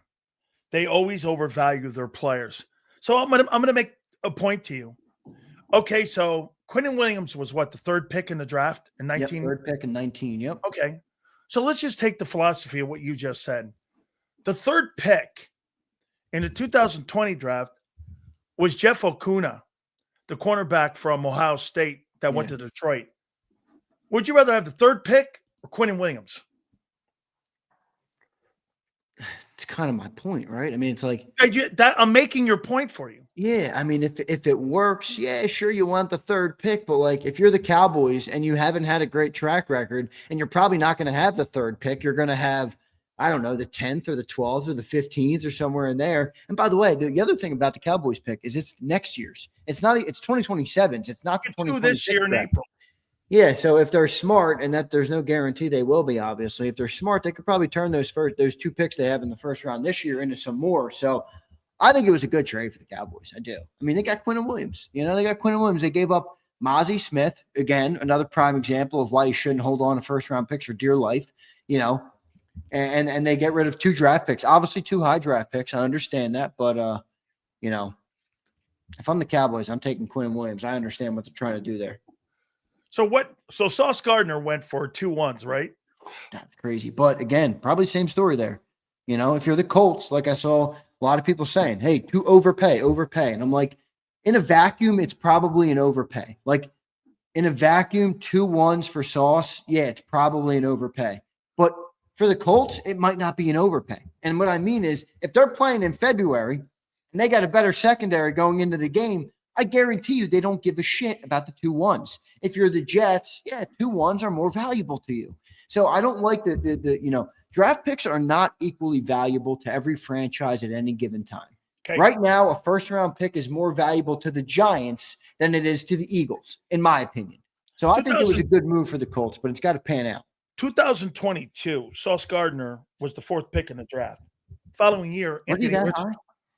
Yeah. Anthony Richardson was that year, right? Anthony Richardson was the 4th pick in 23. Oh, God. For the Colts, by the way, just so to keep score there. So your point about these draft picks, I mean, even fans think those draft picks have more equity than for sure players. Xander, when you have a for sure business you're buying versus a startup, there's more risk. Absolutely. Same thing with draft picks. I agree 100%. This is why I think they're a little bit overrated. Yeah, I think they're just a little overrated in trades. That's all. I mean, I'm not saying they're not worth anything, but I think you're making the point. I mean, it's unproven. First round picks are 50% hit rate. Like, what would you rather do? Get $1 million right now or get a 50% chance to win 1.5? I don't know. I might take the milli right now, right? I would. I I mean, would. it's a guaranteed milli. I'm good with that. So I get it. But if you're the Cowboys, and look, this is where I think the Cowboys are actually maybe making a little bit of sense here. If you're Jerry, you're probably thinking, my offense is good enough to win. My defense is not. Correct. But it's also not like if I go to the draft route, my offense might not be good by the time I get my defense good. That's where it's like these picks might be worth trading. Now, they never needed to get rid of Micah Parsons, but maybe they got cheaper. Maybe they could pay. I think that was an emotional move. Yeah, me too. I think Jerry wanted to win the pissing match because he's an ego guy, and he did. But you lost a great player in Micah Parsons. So I mean, they didn't do everything right, but I don't dislike their trade for Quinn Williams at all. Did you give too much up for Jaelan Phillips? No, stop that. That's bull. That is a stupid narrative. Are we competing or not for a Super Bowl? If you think we're competing for a Super, I'm just saying rhetorically. If we're competing for a Super Bowl and you think giving up a 3rd round draft pick when we have 3 of them in the 2026 draft is a bad move to get better at the edge, I think you're dumb. And I don't think you should talk about football. I think it's a good trade. I mean, is it a little bit of a heavy price for a 9-game guy? Yeah, it could be. But again, same thing. If we're playing in February and you have an edge coming off that can get pressure and he gets a sack, I guarantee you nobody's going to give a rat's ass about the 3rd round pick we gave up. We have a window right now. You had a chance to get better at the edge. You sent a 3rd round pick to do so. I think it's a no-brainer. Holding on to those picks like they're nothing is, stupid to me. Well, Neil, he is right now because he's only under contract for half the year. I loved what he said, though. Like, hey, I don't want to play anyplace else other than Philly. Yeah, it was a great comment. Look, that kid's got a good head on his shoulders. Yeah, he's got a good head. Yeah, yeah, very charitable dude. I mean, he's laid some roots in Miami, so I respect guys like that. I think it's always a bigger, it's a bigger than the game. They did not want him. By the way, Armando Salguero confirmed what my take was. They were not going to move him. Howie initially called. Actually, Howie and Vic were very involved in this. And they talked to Drew Rosenhaus, and they were not going to move it. So what happened the following day? Chris Greer was fired. And when Chris Greer was fired, that's when the movement began to that have makes a lot of sense. Steam. Probably because at the end of the day, who was right? Chris Greer was probably right. He was. Why would you go to 20? Again, same thing in Miami. Well, you can't tell the coach to go win a game. Yeah, I get that. I'm just saying, if you're Chris Greer, you're like, why do I want a 3rd round pick for Jaelan Phillips? I'm going to try and use the 3rd round pick to go get another Jaelan Phillips, and there's only a 40% chance I do it.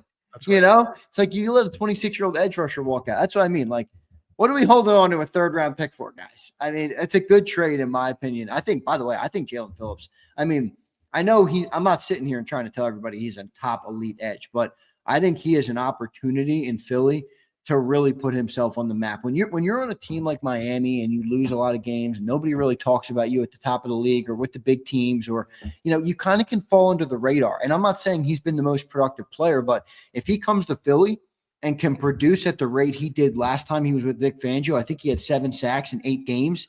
If he gets 7 sacks, in his last 9 games here, and this team plays late into January and into February, I'm telling you right now, he's got an opportunity to become a household name.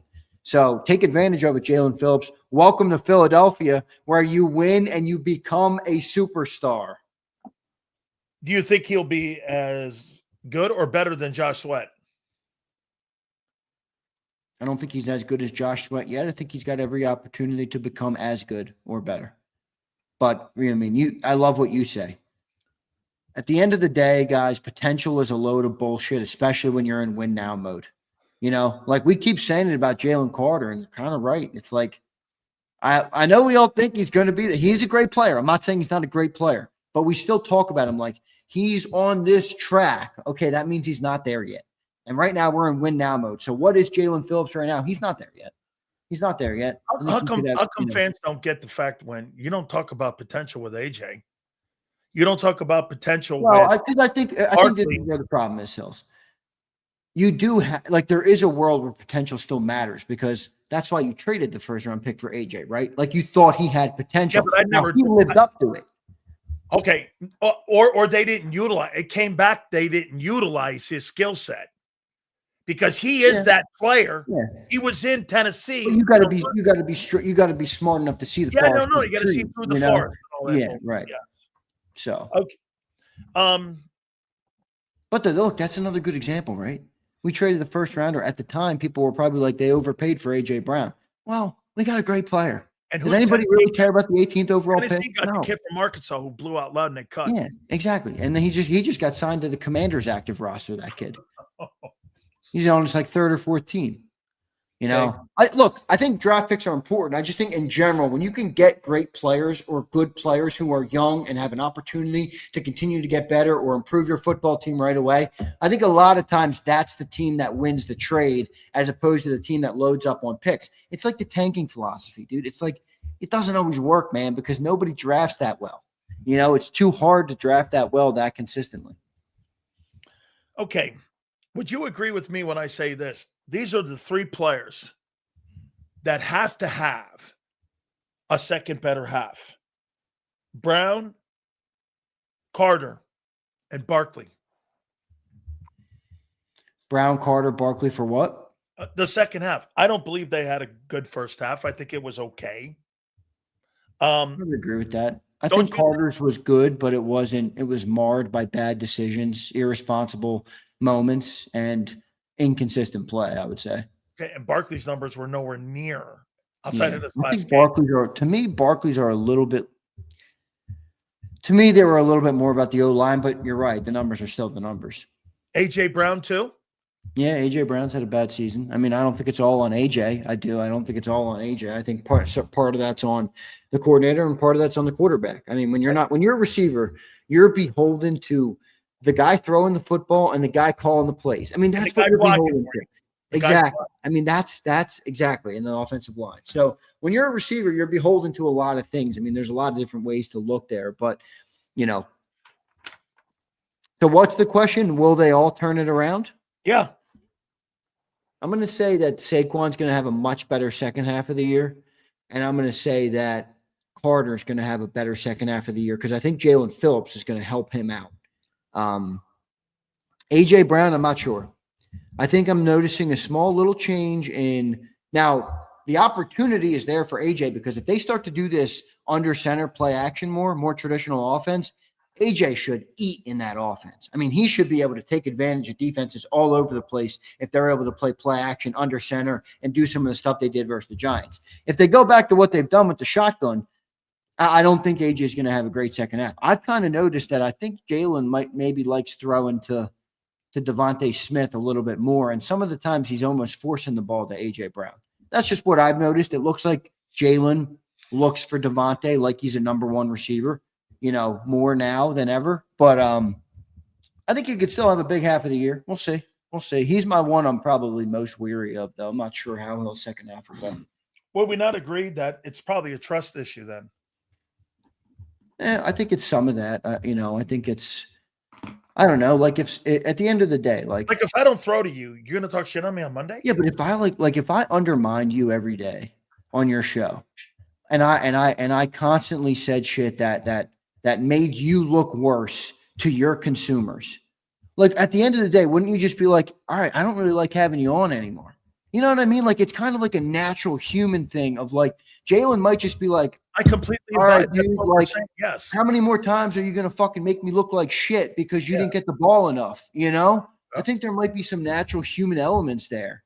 So I don't know. It's tough. It's a tough one to gauge, but I think AJ should, like I said yesterday, I think he should get on board. I mean, look, if you don't want to be here, it is what it is. Ask to be, traded in the offseason. I'm sure Howie will do it if you really don't want to be here, but don't try and derail what this team is right now because what they are is a very successful football team. Even when things don't look pretty, they win a lot of football games. What do you think the approach is going to be coming out of the bye? Last year, coming out of the bye, you changed philosophy and you went to a strict running attack. What do you think KP and the offense and Hurts and Nick Sirianni is going to go How do you think they're going to approach this second half? They're going to be any massive changes? Are they going to try to stick with what they're going to do like they did against the Giants? How are they going to approach this second half? Yeah, I mean, I hope they do a little bit more of that. I do. Because I think it opens up the playbook a little bit more. It allows Jaelan to expand his game. It allows Kevin Patullo to maybe call up some different things, get out of that stale shotgun look that the whole league is doing, that Jalen Hurts has done. I mean, at the end of the day, everybody's got the book on that, dude. Line Saquon up on my left. It's either going to run it to, it's the same fucking shit. So, and there's a go or a hitch, to AJ. I like the variance. I'd like to see them do a little bit more of that. I also think it helps Saquon Barkley. And I think if Jalen Hurts got more proficient at that, which I think he will with more reps, it's like anything in life, you get more reps. So I think if Jalen gets better at that, then, that offense will be more potent and have the chance to be more potent. So I think that's got to be a big part of it. I'd like to see them do more of what they did in that Giants game. By the way, they just opened up the practice window for Nolan. For Nolan Smith. Yeah, which is big. Let me confirm that. I'm seeing it in the chat, but I wonder how that affects Brandon Graham. He's got to be the odd I don't see the Nolan Smith news. Where did you guys see that?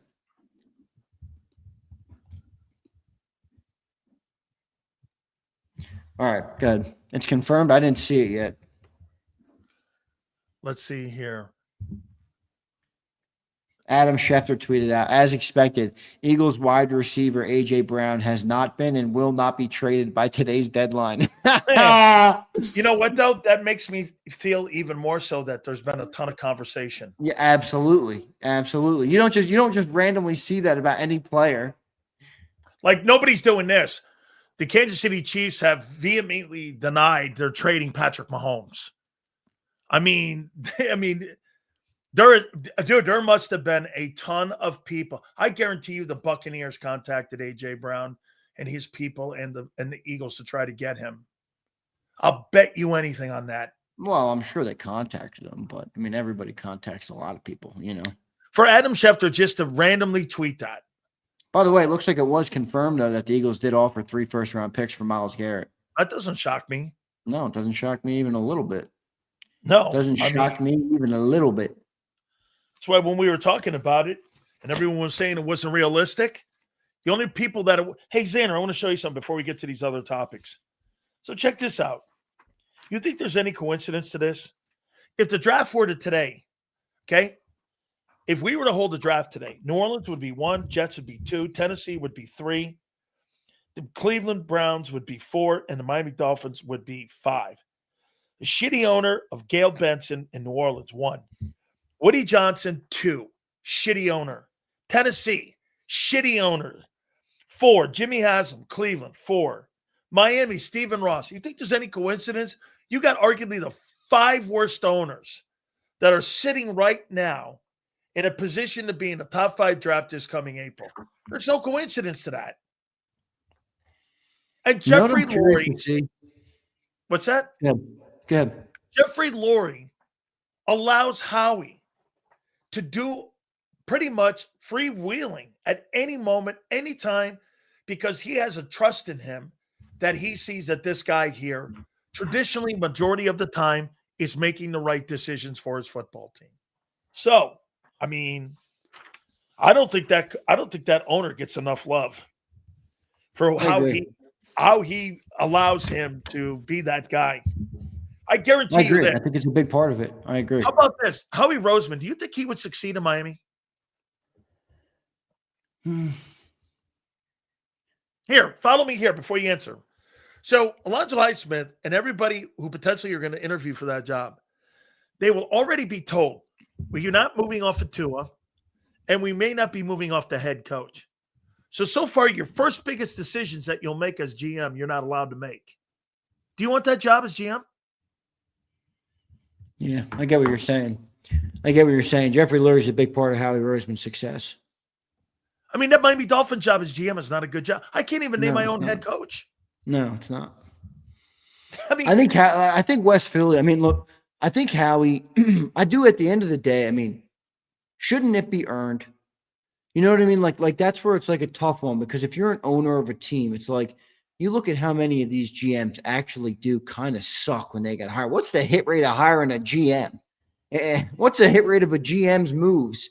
Don't you think like there's got to be a level of like you earned it? And there's not many, if you look around, like there's not that many GMs that are proven. Like if somebody had an opportunity to get it on, to get Howie Roseman, there's very few proven GMs out there. I mean, there's Les Snead, there's Eric DaCosta, there's a couple guys. Don't get me wrong, but there's not that many. Yeah, Brett Veach obviously is one. Jason Light, I think, is another good one. There's a lot of good GMs, but I don't know, man. I'm like, don't you like the GM in Seattle, John Schneider? He's done well. I love that trade they made today. He's a Super Bowl winning GM too. What did they send, a fifth or fourth and a fifth, or a fifth and a sixth? Yeah. Fourth and a fifth? Yeah. Fourth and a fifth. They got better too. Yeah, Rashid Shaheed. That's a good fit for them. And Cooper Kupp hasn't been great for them at all. I thought Cooper Kupp was going to be good on all year, Yeah, well, I mean, that's kind of. I think that's why the Rams moved off him and got Devontae Adams. Yeah, and that was clearly a better move. Okay, so here I'm going to give you my top 10 teams. And first and foremost, Xander, I'm going to give you what the consensus is, and then I'm going to give you mine, and then I'm going to hear yours. 5 minutes from the deadline. So this is NBC, CBS, ESPN, and all these guys combined. Buffalo, New England, Seattle. Wait, Buffalo's 10. New England's 9. Seattle's 8. Tampa Bay 7. Green Bay 6. Philly 5. Detroit 4. Indy 3. Denver 2. And the Rams 1. This is not my list. This is all the people that is way high for Denver for me. Me too. I don't think they're better. I can't put Denver that high. Here's mine. I got Buffalo 10. I got Tampa Bay 9. I got Denver 8. I've got New England 7.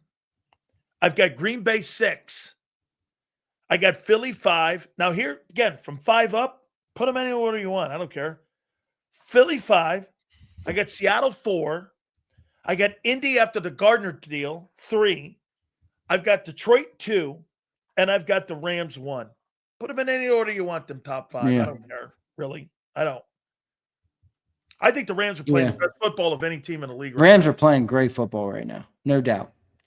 I mean, based on my list last week, I have a picture of it because I'm not in my studio yet this week. I'm out of the house. But my top 10 last week, I had Detroit 1, remember, over Philly. I'm putting Philly up, and I think with the addition of Jaelan Phillips, I'm going to rock with Philly at 1. I'm going to throw Indy at 2 with the addition of Sauce Gardner. I know they lost to the Steelers this week, but I still think they're a good team. That's a great way to look at it. Probably go LA Rams 3. Probably go KC 4. Probably even after the loss to the Bills? Well, I just don't know who else I'd put 4. Green Bay? Buffalo? New England? Who'd you have 4? Seattle. Ooh, Seattle's definitely in here. Again, my top 5 are Rams, Detroit, Indy, Seattle, Philly.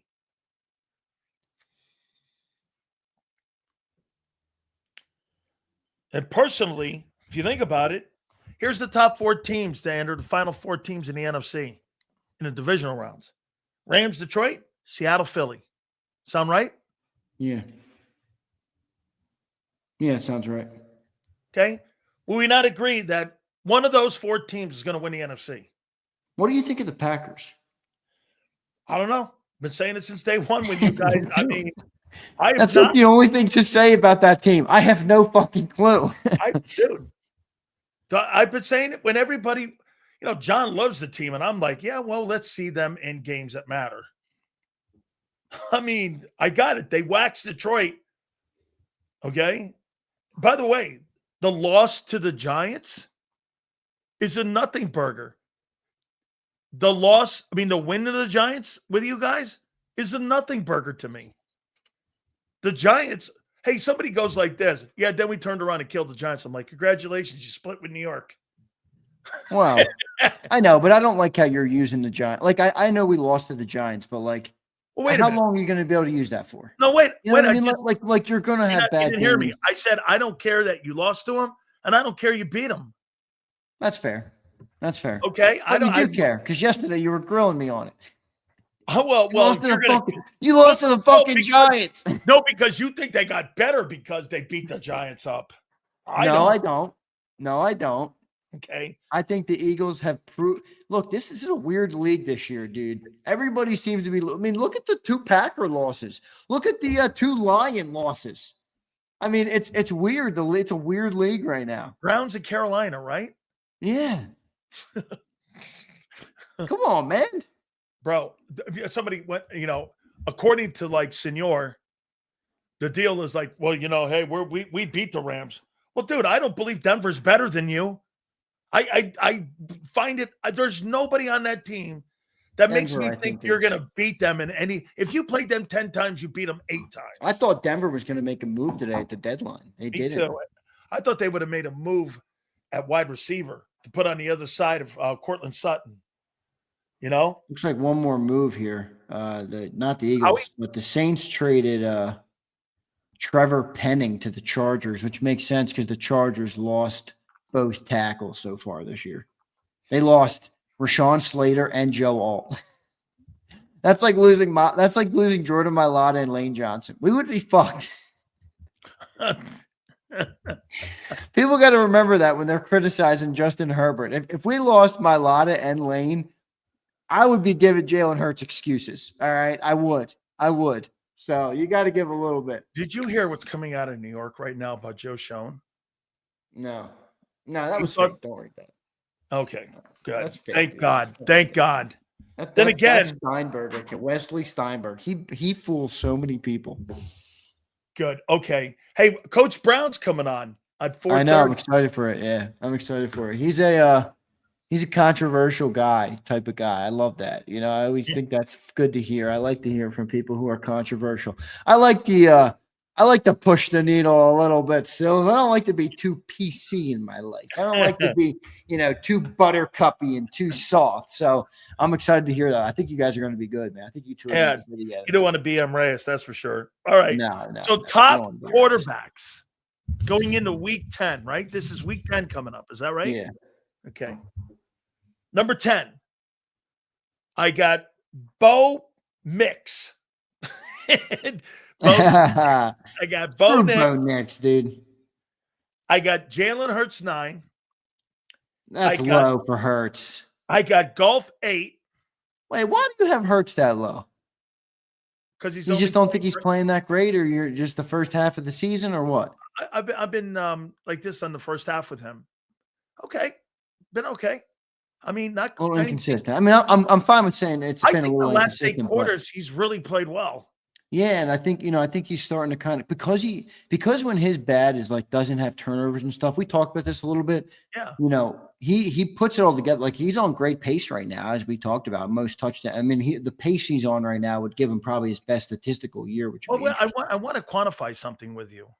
If we were talking about the best quarterbacks in the game, period, Hurts is 5 still with me. I'm talking is he really? About okay. Well, that's fair. You're just talking about right now. Right now, 2025. I'm not talking about who are the 5 best dudes in the league right now. I'm talking about who's playing the best ball right now. So I got Knicks 10, Hurts 9, Jared Goff 8.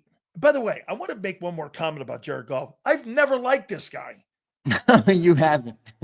You have not been a Jared Goff lover. Every time that guy's in my 10, I'm like, I can't believe it. I got Herbert 7. I got Baker 6. I got to put Sam. I got to put Sam Darnold. I got to put him at 5, dude. Yeah, I think you're right. I got Drake May 4. I've got Patrick Mahomes 3. I've got Josh Allen 2, and I've got Matthew Stafford 1. I don't think Josh Allen's been and I'm a big Josh guy. Josh is kind of my number 1 guy if you look at the full picture, but I don't think he's been playing as good as I thought he would be. I'm good with your list, though. It's not a bad list. think Hurts is a little low for me. Last week I had Stafford at the top. I think I'm going to keep Stafford there. I had Mahomes 2. I'm going to keep Mahomes there. I had Daniel Jones and then Dak. Dak has regressed a little bit the last 2 weeks. I'm going to drop Dak out of the top 5. I'm going to keep Drake May up there. I'm going to put May 3. I'll put Hurts 4. I'll put Jones 5. I'll put Allen 6. I'll put Dak 7. Did I do Darnold yet? No. Oh, fuck. I got to get Darnold in there. He's playing good. All right, let me go Stafford, Mahomes, Drake May, Sam Darnold, Jalen Hurts. I'll go Danny Dimes, Dak Prescott. No, Josh Allen, Danny Dimes, Dak Prescott. Baker? Baker and Jordan Love's dropping out of my top 10. Golf or Knicks? I'll go golf. Okay. Yeah, I probably should have had Knicks in there. I'm doing it off the top of my head. I got it. Sheet in front of me. I got it. I think that's all right. I think that's right around there. I think Stafford's still playing the best quarterback in football right now. So, I just want to put in context. Well, maybe it's a drop-off from the MVP season, but right now Allen's at 71% completion percentage, 4,000 passing yards, where he's trending, and 28 TDs and 9 picks. You think that's bad? I don't think it's bad, but I think, I'm used to sensational. I don't think it's sensational. Because Drake May has made the difference in that division. You think Drake May's played better football in the first half of the season? Drake May's playing really good, dude. I mean, Drake May's up there right now. Darnold's up there. Stafford is up there. West Philly says, I'm smoking that Sileo pack because of Danny fucking Dimes. He says, West Philly, I think Danny Dimes is playing pretty good football, dude. He's the number 1 passer in the NFL right now. Yeah, I mean, I know you're not going to – I'm not saying he's like the greatest quarterback since sliced bread, but in 2025, this season, yeah, he's definitely up there. He's playing good ball, man. I don't know if you've watched much Colts, but he's playing good football. He's right now playing the best football of any quarterback in the league, numbers-wise at least. And, by the way – They did open the window, confirmed, by the way, on Nolan. So okay, good. And here's the number one thing, too. It's not just numbers. They're 7-2. I mean, they're 7-2 on the season right now. How about Drake May, man? 4,400 passing yards he's going to trend to. 33 TDs and 8 picks. Yeah, he's playing good, man. He's Look playing at Josh really McDaniels, what he's done. You think there's any coincidence that Josh McDaniels coached Brady? This guy's playing like Brady. They won 5 straight, right? How many straight has New England won? I think New England has won 5 straight. I know they beat the Bills. I think they won at least 5 straight. Yep. Yeah, they won 6 straight. They're on a 6-game winning streak right now. They were 1-2. Who do you think they were 1-2? They lost to the Raiders in week 1. Who do you think has done the best coaching job in the first part of the season? Let me give these to you here. Wait 1 second before we move on to that. There's something you got to rip Drake May for. He's got 34 sacks already this year. Wow. That's awful. That's the first half of the year. He's on pace 34. for 65. Yeah. That'll cost him in the playoffs. 34 sacks already. That'll cost him in the playoffs. Yeah, you can't be taking sacks like that, dude. He doesn't have the mobility that Hurts has. How many sacks has Hurts taken this year? Oh, he's taken a ton. I think he's top 5. Let me take a look at that. I think Jaelan. He's 25. 25 sacks so far this year. 25 sacks this year. I'll tell you where that is right now. So he's taken 25 sacks. Okay. Jalen Hurts. That's a lot of sacks for Drake May, dude. Holy shit. Hurts is 4th in the league in taking sacks. Who is Drake May number 1? No, Cam Ward is. He's taking 38. Oh, God. 38 sacks in 9 games or 8 games, whatever. I want you to listen to the top 10 guys. Okay. And you tell me what you think of this list. Number 1, Cam Ward. Number 2, Drake May. Number 3, Justin Herbert, 28. Number 4, Jalen Hurts, 25. Number 5, Justin Fields. Number 6, Geno Smith. Trevor Lawrence is tied with Geno. Number 8 is Carson Wentz. Number 9 Carson Wentz in like 4 games. Jackson Dart. And then number 10 is golf. So listen to those names. You got well, Jackson I'll tell you what. Carson Wentz, Trevor Lawrence, Geno Smith, Justin Fields, and Jalen Hurts. Well, I think a lot of Jalen's pocket presence. And well, a lot of those other guys have bad offensive lines. Hurts is on there because look, Hurts is a playmaker. He holds the football. It causes him to take some sacks. If he makes enough plays, it's okay. But it is something to keep an eye on. Hurts is always going to take a little bit more sacks because he's not a rhythm. He's not a 3-step, 5-step drop and release guy. He's never going to be that. So, he takes a little bit more sacks. But those numbers for Cam Ward and Drake May, that's crazy. Dude, Drake May's on pace for 70 sacks this year. Crazy. Cam Ward's on pace for nearly 80. That breaks the record too, big time. What I would say is this: do you think that Jaelen, he looks at sacks as this? I'd rather take the sacks and the minus yards than the turnover, any opportunity at turnover. He'd rather take that. Yeah, right. Yeah, absolutely. I'm good with that too. I'm good with that. That's the other thing. Jaelen does have a couple sacks too that are like kind of meh. Yeah, they're like how many games at the sideline. Yeah, how many times do we see this? There's 4 sacks and there's really 2. Right? There's like 2 in the game. So how's the trading deadline? Nothing else. What would you give the trading deadline as a grade? One of the best ever, right? I mean, we had some crazy trades today. Sauce Gardner, Quinnen Williams, who else got Rashid Shaheed, Trevor Penning just got traded. The Eagles make a move for Jaelan Phillips, I think was a great move. So a lot of good in the trade deadline, man. A lot of good in the trade deadline. And I think it's funny. This might not bear out this way, but to me, it looks like the winners of the trade deadline are all the guys who got the players, not the guys who got the picks. Now, I'm not saying the picks aren't worth something, and you can certainly make something of those picks. But again, I'm in the camp of add good players, man. Add great players. And I think, Sauce Gardner, great player. Heavy price, but a great player guaranteed. Quinnen Williams, heavy price, great player. Jaelan Phillips, not that heavy of a price, good player. I think those are the winning teams right now, especially if you're a contender. But Kansas City and Buffalo quiet on the trading deadline. That's about their MO, isn't it? Right? I mean, it's about what they do. Did you expect, real quick though, did you expect Kansas City to make splashes? I didn't. They never do, dude. I mean, so you're happy with your receivers? I don't know why they would be, but Green Bay, you just lost a tight end. Wouldn't you say this though if you're KC? It's like, I'm going to have to get beat by an AFC team in the playoffs before I really change up my philosophy.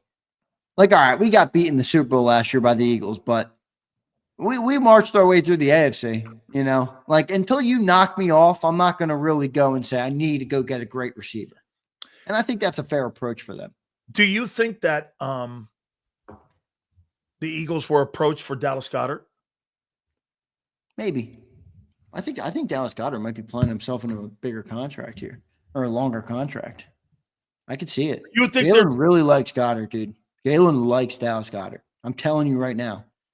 Jaelen likes Dallas Goedert. Now, that doesn't mean they're going to listen to Jaelen. I'm just saying, if we do look ahead and it's like, is AJ out the door maybe this year? I don't think so, but maybe you save the money there and you back in some defensive contracts, and then Goddard is getting 2 years, $25 million. I could see it. That's all I'm saying. I could see it. Jaelen likes Goddard, and Goddard still has a lot left in the tank. Let me play a little GM with you. Mauro Jones was the best and has been graded the best defensive lineman so far in the first half of the year for the Eagles, correct? I think he's a beneficiary of those around him, but I think in a vacuum, sure, he's been the best individually. I heard that in the offseason, and Milton's having a great year, and Josh is having a great year. I mean, yeah, I know. They're all having a great year. I know. Okay. So that all being said, he's the 9th-ranked defensive Wait, end. but don't you also look at, like you said it earlier, Walter Nolan came in and had a great game last night. And then what did that also do? Who else was everywhere last night? Josh Sweat was fucking all over that game last night. Like, you know what I mean? Like, it You don't helps. think that helped him too, Walter Nolan? Oh, it did. I do. Yeah. That's what I'm saying. I think both of them help each other. You know, I think I don't think it's a agree. one-way street. Yeah, I think it's a. Now you see why everybody loved that kid when, he was getting ready for the draft. He was a fucking force last night. Yeah, I loved Walter Nolan. We both loved him. We talked about him at length here on the show. Man, he was a force last night. He's a good player, dude. He's a good player. He's a beastie player at Ole Miss. He was. He started at A&M. Yeah, 100%. He started with I think it was with Jimbo. Yeah, and Jimbo brought those other two in that went in the first round. Yeah, but I think Jimbo was the one who benched or was the reason Nolan left there, and then he went to play with Lane Kiffin. That's right. So let me play GM with you here. So Mauro Jomo, Jaelan Phillips, Jordan Davis. Okay. Who goes? In the offseason? Yeah, I was told this a couple minutes ago by you guys. And yesterday, you can't pay them all. No, you can't. You're not. And you're probably not going to pay all three of those guys. I mean, you're certainly not letting Carter go. Oh, wait, you got to go Carter. That's right, because of the money. I don't think you're letting Jordan Davis walk. Okay. I think there's a better – remember, you don't have to pay Jomo. He's under contract next year. So, but he's eligible for a contract extension. He's eligible for an extension. I don't think they'll do the extension on him right away. Okay. Now, he could bet on himself. They're either going to try and get a discount and do it early, or he's going to bet on himself, because that right now he's on the trajectory to be a $25 million DT at least. Right? Yeah. So you're probably not going to give the Eagles a bargain. He's probably going to go to the open market, but we still have next year with him. I think you pay Jordan Davis, and I think you're going to pay Jalen Carter. What about Jaelan Phillips? That's probably the most interesting part about the addition of Jaelan Phillips is, do you pay him? What do you do with Nolan Smith? That's, again, the same conversation. To me, it's only one of those guys is getting paid. Bro, there's a ton of guys that you got to make a decision. Wait, but hear me out. Don't you think only one of those edge rushers is getting paid? Yeah. One guy's getting one guy can't stay on the field because of his tricep and his shoulder and all this bullshit. The other guy's got 2 back-to-back season-ending injuries with an Achilles and a knee, both in the right leg. You're like, it's like, who knows who's going to get the contract, brother? We'll see. Man, that's a lot of money that you're talking about. I know. Up here. That's why it's going to get interesting here in Philadelphia. How do you feel about your corners and all them dudes? You got 4 or 5 of them back there now. I feel fine about the corners. You got Cooper and Quinyon, I think, are both great players. Your cornerback 2 is a weakness, but, I think Keely's shown some things. I think he's going to be out there. I think Jair maybe has a chance to, not going to say he's ever going to return to what he was, but, can he get a little better in his zone? I want to see him in his zone. I want to see him in his zone. I mean, so you got him, and I feel all right about the corners. I'm not threatening. I'm not sweating about the corners that much.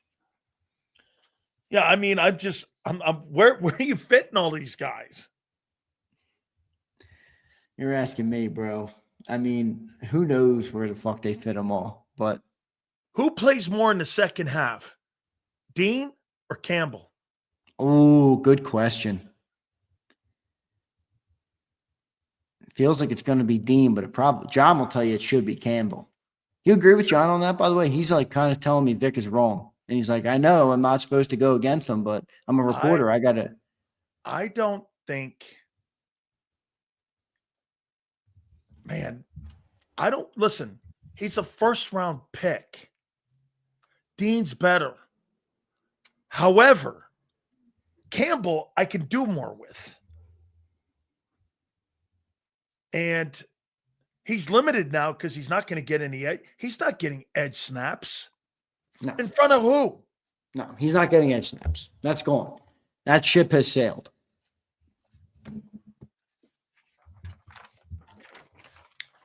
If it were me, we were in our backyard, I'm playing Dean. The business of football, I'm playing. I got to get Campbell on. Who on the Eagles roster is the biggest loser from the Jaelan Phillips trade? Nolan Smith. Yeah, me too. That was my name. You could probably make an argument Jihad if he doesn't get on the field anymore. But Jihad's got a future here. No one is, I think, the real loser of the trade. Although he could still look, I mean, Nolan is coming back. He's still probably going to be your number one edge. I think the more complicated issue with Nolan is now the contract, not as much the playing time this season. BG will be a casualty of that too. I agree down here with Texas.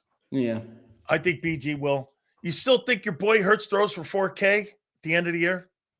I don't think he gets the 4K, but I think he has a good passing season. I mean, I think he gets the 3,500, maybe gets the 30 touchdowns. We need Jaelan to have a good second half of the year, man. That's what we need. This is what this team needs. So I'm looking forward to it. You know, he always seems to shut me up whenever I call for him to be better. And I'm perfectly okay with that because, you know, somebody was saying to me, I saw this earlier, it's like, well, why doesn't people hold Josh Allen to the same standard and this and that? And I'm like, if you're an Eagle fan, the greatest compliment to your quarterback is that he's not held to the same standard as everybody else, because greatness and championship football is not held to the same standard as the 31 other quarterbacks who are starting quarterbacks in the league or the 31 other football teams. The best compliment for Jaelan is having a standard for him that exceeds anybody else's standard, because he has said it and he has told us what his desires are as a player: championships. That standard is a high standard. So when he doesn't play up to it, he's going to get called out for it. But when he does play up to it, he's going to get the credit for it, as he has the last couple of weeks. I think you might see an MVP or close to an MVP season. I was just going to end it before we do our. Oh, Howie Roseman's speaking right now. Oh my God, great! I'll listen to him. Good. I will listen to him when you're talking to Jason Brown, and I'll report back if I. By the way, we're on all platforms over 1K. There he is. Love it. I got it. There's Howard. He's finished with his. So There's Howard. We're over 1K right now with all the platforms going here. So that's good. So listen, I got one more before you read the super chats and we get Coach Jason Brown on. Will Jalen Hurts be in the top 5 at the end of the year for the MVP award? I think so. If this team does what we want them to do, I think he will. I mean, hear me out. He's already, I think, like 6th or 7th right now. If he beats Green Bay and then Detroit back to back, where is he going to be on the list? He's already going to be top 5. Depends if Barkley goes for 225 in both those games. He won't be. Well, Hurts is having a much better statistical year this year. Okay. Like I said a year ago, though, I mean. Yeah, but remember, his stats were down for the most of the year last year. Okay. Right now, they're already on pace for. Okay. Well, his numbers will come down. If Barkley's gaining and he's gaining 200 yards again, bro, those passing numbers are coming down. Let's see. Don't. I know all you want is any fodder to beat up on Jalen. No, I'm not. At the end of the day, Jalen is not a perfect quarterback. No quarterback is perfect. Jalen does a lot of things for this team to win. Right now, this team needs him to play like an MVP caliber quarterback. I know, man. He's just the best. I think your Miami boy, Jaelan Phillips, has a chance to really solidify himself in the big names in the NFL. I really do. I'm really happy for him. I told him I'm really happy for him. Yeah, you should tell him, welcome to a real fucking city that actually cares about football, not shitty Miami. He loves Miami, though, man. But welcome to a real city that cares about the game of football. Dude, I go. Eat, sleep, breathe football. He goes, we just cannot get it going here. And you know what the average dad in the tri-state area does around here, Silz, on a Friday night? They go and watch the local high school team play ball. Then they watch college on Saturday and the NFL on Sunday. All right, that's what I'll be doing. I envision in 20 years from now, and I got a bunch of kids, I'll spend my Friday nights watching the St. Joe's Prep high school football team. Yeah, on a Friday night, baby. Although, St. Joe's Prep got clapped in the PCL championship by LaSalle. Wow. Clapped. Yeah. Bad news. Friday How many losses have they had in the last 3 years? Not many. Yeah, they got beat up though. All right, let's read these supers before Coach Jason Brown comes on. Yeah. Yeah, they lost the 6A, the Catholic League championship. Let me see if I can. Not good. We Yeah, used to so play. We used to play at the end of the year, Thanksgiving, against a place called Fairfield Prep, and we used to play Catholic schools at the end of the year every year, and it was always for like the area championship. We used to get like 15, 20,000 into the fucking building in those games, man. They were just like, dude, those yeah, games. I love high school football. They were high. It was high school football on Thanksgiving morning. Then you got done and you went and had Thanksgiving after that. All right, let's rattle through these. You ready? Yeah. Sills, outside of Hurts, Mahomes, and Stafford, how would you grade all I think we got that one, right? Kyle says, did you get that one? Yeah. Sills, this might be a reach. We could see almost 8 or 9 head coaching jobs next year. I think you might be right. Yep. That's going to Absolutely be crazy. Yeah. Kimberly, Kevin Patullo is available. Kevin Patullo, please poach him off our staff. Hey, do you think Gruden gets one of those jobs? I don't know. I do. Right, look at Ryan. Xander, thanks for interrupting Sills to talk about a high school team that stinks when Sills was trying to tell us what Phillips said. Fuck you, Ryan. I told you. Sometimes somebody's got to talk over Sills. He's the big bad bully. Sometimes I got to do it. Here's Kimberly. Why are we always ripping other teams' decisions? I want us to win against top shelf competition and greatness. No room for mediocrity. Look at her, man. She's all feeling it now. You know, she finished with a great time in New York City Marathon. Now she thinks she's ready for the Olympic Games. She's going to run like a 28, right, K? And you're going to run in the marathon in the Olympics. All right, Kim, the Queen of Bayonne. Khaled says, trade deadline just ended. Thank you, Khaled. Leon says, anyone see Joy Taylor's Halloween costume? Holy smokes, baby. All right, Leon, don't ever say that in my channel again. That is disturbing. Leon, stay off the corn. Hey, Leon, you better stay out of Spankter Vision, bro, because I tell you, it's not helping you. It's just a weird comment, dude. It's a weird. He's a weird guy with chicks. No wonder he can't pick people up in his Kia. Come on, dude. You said it earlier, Leon, that some girl left you. You were all sad. I mean, you think this is helping? Add into the fucking spank bank? That's the most disturbing comment I've ever seen in my life. What the fuck? My wife would put a heel in your chest, dude. I want that. I wish that thing never existed. Leon, you can have your $5 back. I'll refund it, dude. Holy mackerel. To my wife, she put a heel in your chest. Yeah, seriously. Holy shit. All right, Sills, good shit. Hey, dude. All right, man. So here we go. Green Bay. You feeling a win? Yeah. Green Bay's not shit, dude. Same old team. Old team. Hold on. November 4th, 4/27. Green Bay ain't shit. Green Bay ain't shit. Ain't shit. I'm telling you right now, Green Bay is not one of the top threats in the NFC. You think that this will be a comfortable win? Don't give the prediction yet, but you think this is comfortable? You're going into look. You got to be honest. I mean, we're going into Lambeau. I mean, it's a tough place to play on a Monday night. It's a tough crowd. I mean, I think the Eagles win the game though.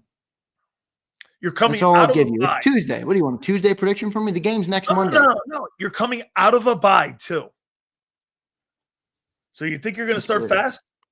Yeah. Jay Hurts under center. Blue 82. Come on, baby. Jay Hurts under center. Hey, you know what the coolest thing in the world about playing in Lambeau is? Dude, when it starts to get cold like this in November, right? The field is heated.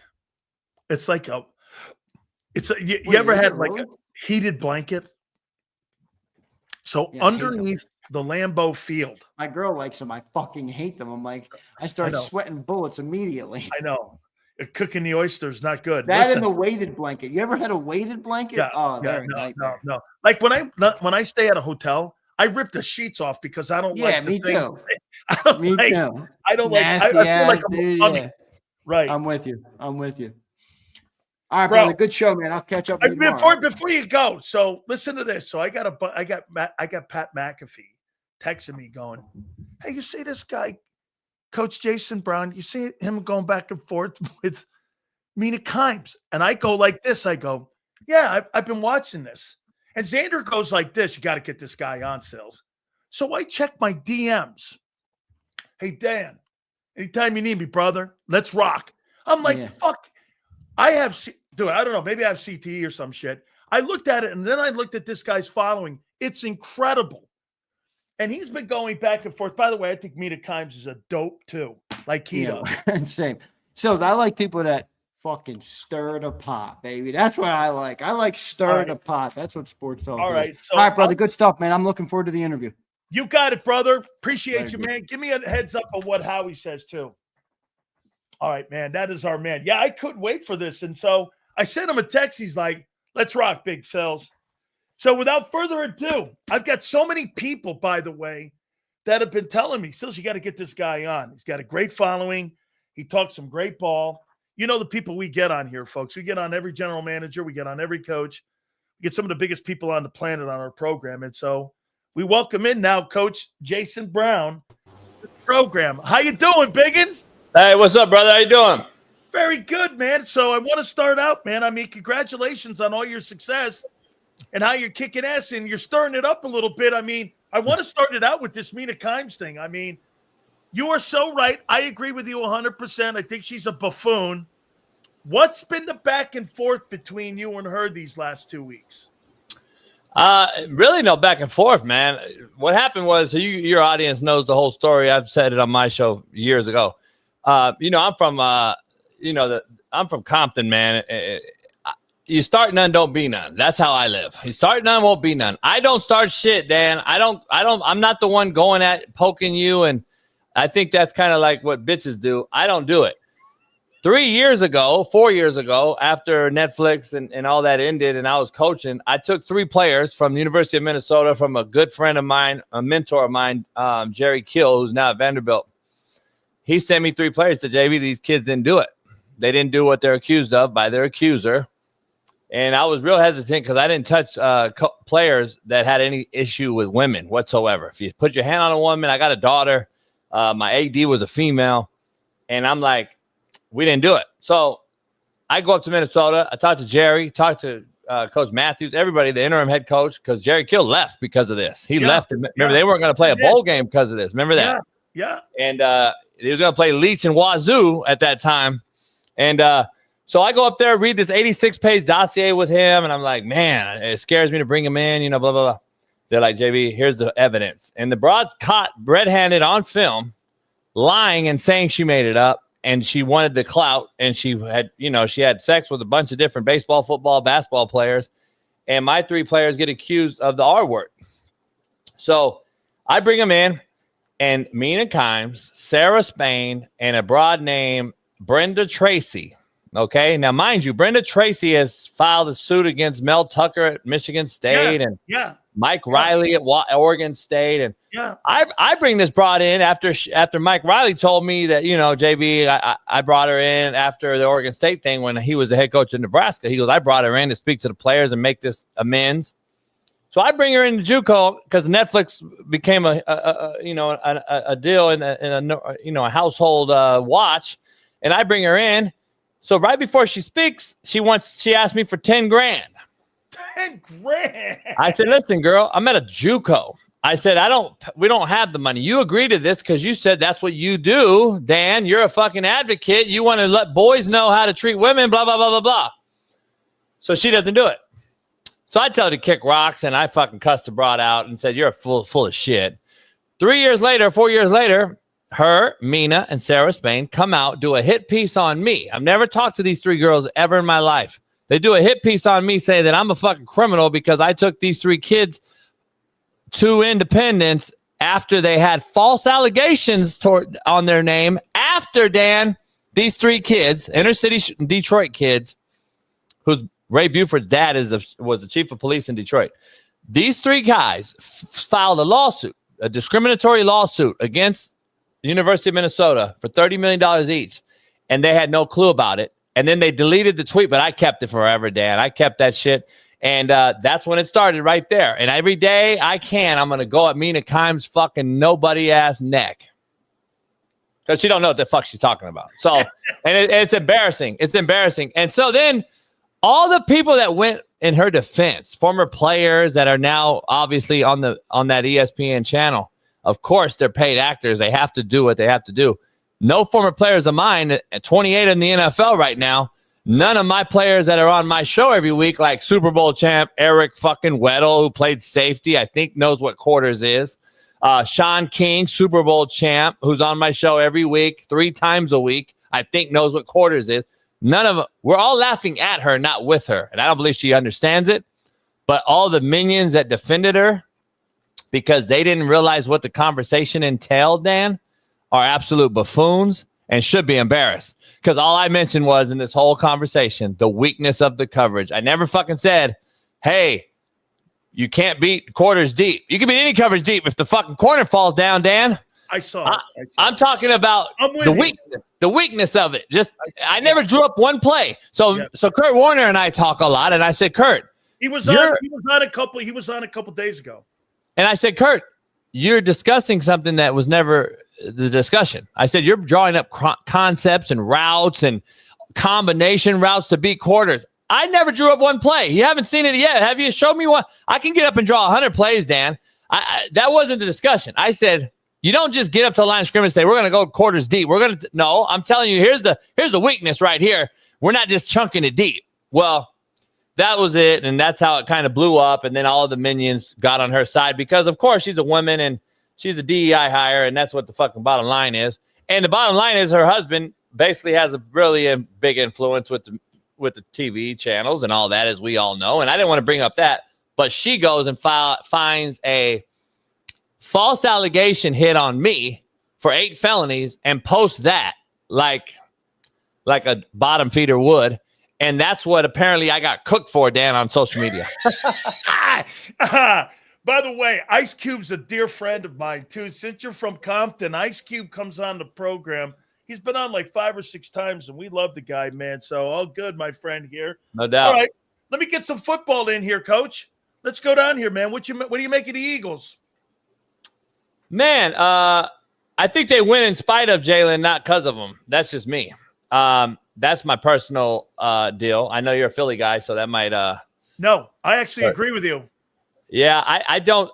The truth is the truth, no matter who says it. I don't care if you hurt my feeling. People tell me all the time, like, dude, I don't hold grudge. I think it's called barbershop banter. You should have disagreements. Disagreements create great conversation amongst grown men. Nowadays, you got too many pussies online that hide behind Twitter. So my thing is, listen, when he's hot, and the players make plays for him, and he's had a great O-line, and Saquon doesn't hurt, and you got Lane Johnson, and you've had these great talented defense, and you get more possessions on offense because your defense gives you the ball back. And there's a lot of things that go into it when you're a coach that the common fan that just wants to bet DraftKings and shit every day don't have a clue about. I think he gets more possessions than most quarterbacks. I think he has shorter fields to work with. And if you look at it, basically every ball he throws is at or behind the line of scrimmage, unless he takes a chunk shot deep. And that's to AJ or Devontae. The problem is, how accurate is he when it's in the traffic in the teeth of the coverage? I don't see him throwing to the teeth of the coverage very, very often at all. I see play action pass or RPO over the top when Saquon has 100+ yards already, and they go, oh shit, we got to stop this dude. And then he takes chunk shots and hits them. Now listen, he had a great Super Bowl when they lost, 300 yards and all that. And then last year when he won, he was efficient as shit. But I don't think people realize in totality what really goes into this thing. And if you watch every game this year, other than the Rams game, he caught AJ late in the second half. The Rams choked that game off, and then the game they lost after that was to the Giants. He was very, very mediocre in anything in the teeth of the coverage. Everything is on the perimeter when it's one-on-one or it's quick bubble, throw it out, spit it out off RPO, run solution passes. I don't see him really dropping back and look, and then he looks to run. So listen, he is a winner though, and you ain't gonna take that away from the kid. I know who coaches him, his dad, everybody else involved. The kid is a winner, and I call that the it factor. You ain't gonna replace that part of it, but he fits that offense to a T because of what they do, and I don't think Sirianni gets enough credit, in my opinion. I think you win. It's not easy to do. and you win Super Bowls and go to 2 in a row and all that shit, I don't think he gets enough credit. Dayball got Coach of the Year that year, and the Eagles beat him twice during the regular season. If you say it's a regular season award, well, Sirianni beat his ass twice and then beat him a third time in the playoff and then went to the Super Bowl. Dayball got it. I think everybody gets an award now, and we live in the softest times I've ever been alive, and everybody gets a fucking award. And I call it mediocrity is your new excellence. And that's what we live in. Mediocrity is our new excellence, and I truly believe it. Oh, man. So you're not a fan of the participation medals. I love it here. All right. Jesus. Who do you think is the biggest threat to the Eagles? Or maybe you think that there is a better team. I think the Rams are the best team in the NFC right now. Who do you think is the biggest threat, and who do you think are maybe your top 3 teams right now in the NFC? Rams, Seattle, Philly.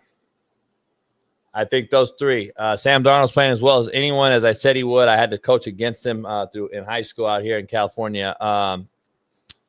Matthew Stafford's the best quarterback in football. I've been saying that for a couple years. And then Philly. They have the it factor with Jalen Hurts, Saquon, that defense, and I believe they just made some trades for Phillips and got Zaire back and are doing some things. They may not be done today. I don't know before this day ends. And everyone's making moves across the league right now. I got my kid Jermaine Johnson with the Jets, who I don't know if he's going to get moved or not after Dallas made that big move to get the D tackle Williams. So I'm not sure Howie Roseman's done, and he's running circles around Jerry Jones. This morning I said on my show, and then Jerry pulls off what he pulled off today, and hopefully that was the talk that was the pick he was talking about, or the trade. Not the slow white linebacker from the other worst defense in football. Fucking the Bengals. Holy shit. Guy never paid a coach. The guy was a backup on the worst defense in football, and he brings him in, and I'm going like, dude, this guy doesn't even start on the shittiest defense in football. I'm glad it was Williams, because we were hearing that it was going to be Williams. What do you make of Dak Prescott?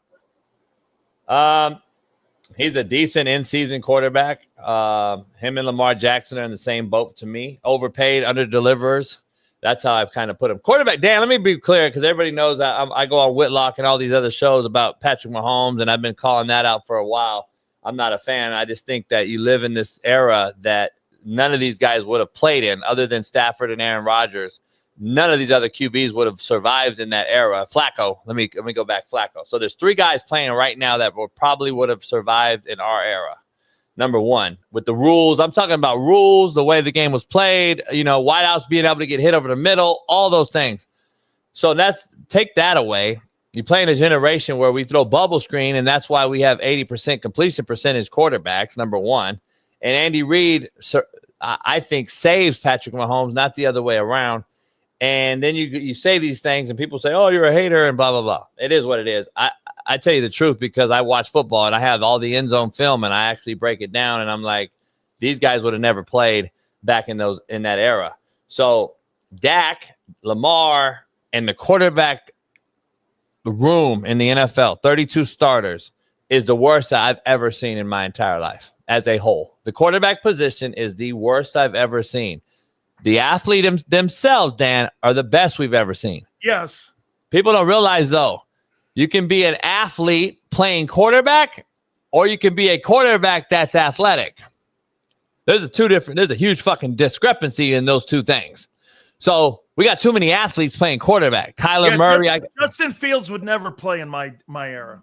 Kyler Murray, I call him the mental midget. We got so many fucking guys out here that can't. They just run around back there, Dan, and trying to ad-lib plays because they don't understand. They can't throw it on time and know, okay, 1's dead. Go to 2, 3. They have no clue because we failed them in high school, 7-on-7, college, where we transfer 4 times in 4 years. There's no philosophy, no fundamentals being coached and taught anymore. And then we get to the NFL, and now everything went from verbiage, the Gruden way, to now just hold up fucking Stephen A. Smith on a card and fucking, let's go here and fucking blah, blah. And we're doing baseball signs now. And you think these kids are going to get better and understand what it is?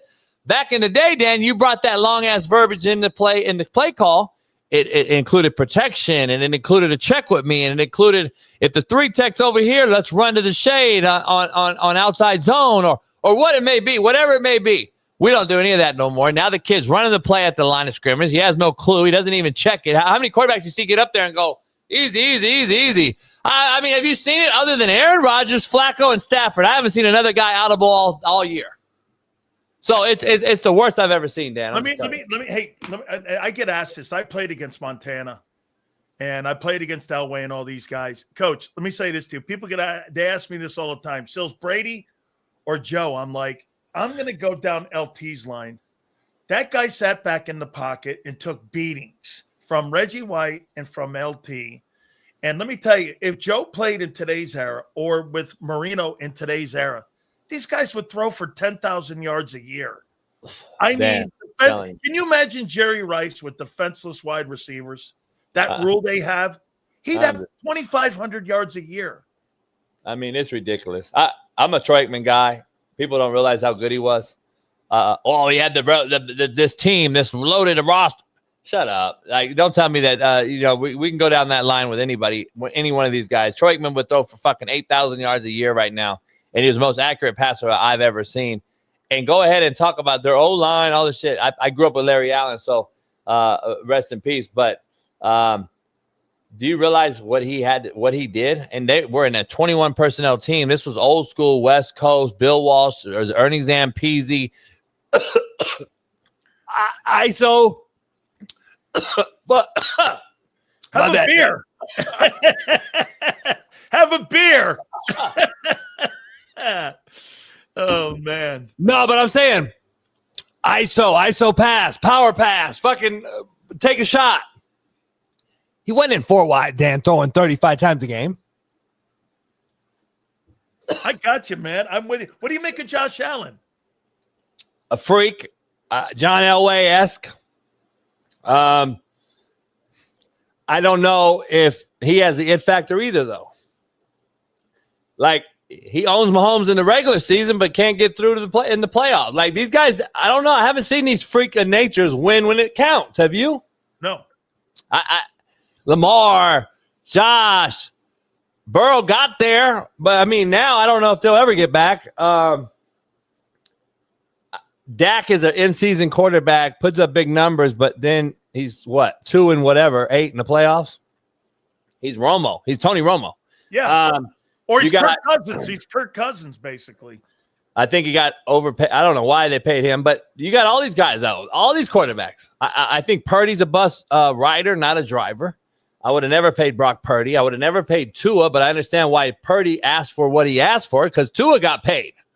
So I better not get a dime under what Tua gets because Tua can't hit water if he fell out of a boat in Hawaii. I mean, it's a bad situation, and I haven't seen quarterback play this bad, and I haven't seen it this badly coached, by the way. Like, just the little things. And Dan, you played big-time college football at a historical, legendary place. You either coach it or allow it. We allow it at all-time high. All the things I'm seeing, we allow. That's right. Don't carry out your fake. Don't fucking quarterbacks, be an actor. That's your number one job. That is not being taught. Because if it was being taught, then guess what? We'd see a lot more carrying out the fakes off of RPO, bootleg, and double and triple option, and all the things that the quarterbacks don't do. We hand it off and stand there and look. Well, guess what? Every linebacker in the goddamn place sees that and just, boom, big gap. So we don't get a guy to carry and hold the linebacker for a couple seconds and let the back crease it. We don't coach any little details anymore. And I find that hard to watch, man. Let me get into the college. I love what you're doing here, man. I do. I really do. Coach, let me ask you about college now. What do you make of the college game right now? Do you like where they are right now? Transfer portal, nil. What do you make of the college game right now? It's bad. It's horrible, man. It's absolutely horrible. I said it when it came out years ago. I played high school football with, Ed O'Bannon, who started that whole thing with the NCAA. And I said, name, image, and likeness should absolutely be off of what jerseys or whatever you sell. Johnny Manziel made millions of dollars. I talk to Johnny all the time, and what he did for the actual university, right? He got screwed. Like Tebow. Tebow, all these different Lamar Jackson, all these guys, Vince Young, you know what he would sell right now? All these different guys, they should get paid for what they sell and their name, image, and likeness. Here's what happens, Dan, and still today, I still have a portal count. I still have access to portals and all these other things. You got 10,000 cats in the portal. There's 131 D1 playing schools. Do the math. Where are they going? Are they all going somewhere? No. No. So you got a bunch of trash in the portal. Let's just be honest. And what happens is you put all these guys in the portal and you allow them to transfer anytime you want. Hopefully that changes to one-time transfer, which they have. Agreed. And that'll hopefully get it back to a little bit of semblance of what it was, what we know it was. The issue is you allow 10,000 in there to transfer 4 times in 4 years. Now you guess what you've opened? Pandora's box. And this is the issue, man. You got a bunch of guys getting $350 NIL checks. That's just a fact. The majority of college football, the NIL is $350. Yeah. Wow. The average NIL kids get is $350. There's only a handful of Shedeur Sanders and Carson Becks, Dan. These aren't floating around the whole thing. It's not sustainable. So if you go look around, and then you got certain teams that want to pay the whole roster. Yeah, then you want to get guys paid, right? The whole roster. Let's say like Belichick's doing North Carolina. Everybody gets 20 grand or 30 grand. We're going to pay 85 guys 30 grand or whatever. There's schools doing that now, right? The problem is, man, when you pay guys $350 and they look over to their neighbor and he's making $2 million, you have a distinction in the locker room. So when the coach rips your ass, Johnny, and you're making fucking $500, guess what? You're like, man, fuck, I'm getting same ass ripping as this guy making $3 million gets. Yeah. That's the problem in the locker room. And I'm just telling you, you can see, Sark and Lane and all those guys they're like, dude, I'm just telling you, just don't be surprised when all these guys get out of here. Like Sark, I think goes back to the league. I don't know what Lane will do, but these are guys I've known for a long, long time. I don't see these guys sticking around. I think Saban got out when he could. I think Krzyzewski got out before everybody. He saw the writing on the wall, what the NCAA was doing. I call them the non-caring assholes of America, NCAA. And that's just where we are, Dan. I think it's the biggest mistake in paying them the way they paid them. I'm all for paying the players. We all went through it and broke as a joke and financial aid. And I raised a daughter going through college. So my whole thing is the way we're paying them is what has opened up Pandora's box, and it's created this, gimme. These kids don't give a shit no more, Dan. There's no diploma coming from the Miami Hurricanes anymore that matters. Now he went to Miami, LSU, USC, and UCLA. Where's his diploma count at? What school does he claim? What boosters does he have later in life to go back and help him get a job or anything like that?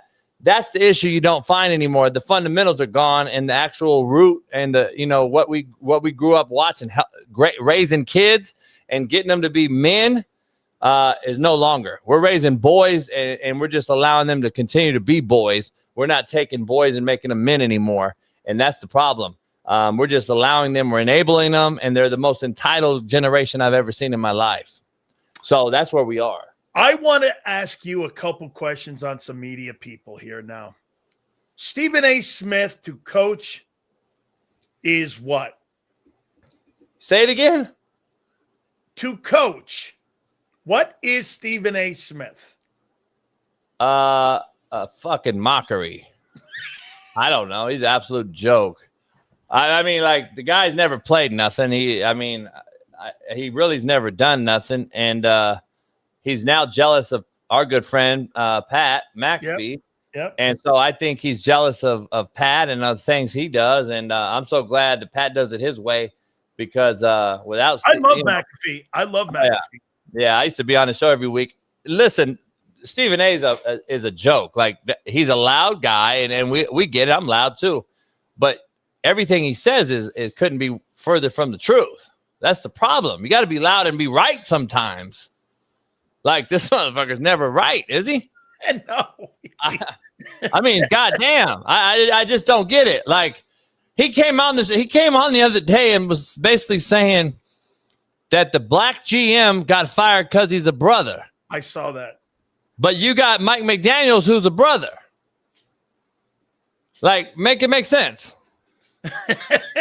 Like, did you skip over Mike McDaniels, who fucking wears skinny jeans and vapes on the sideline, who allows these guys to go to work late and miss practice, and you think they're going to win a game? By the way, they're 1-14 on the road in cold weather games. There's a reason why, because their head coach is a pussy.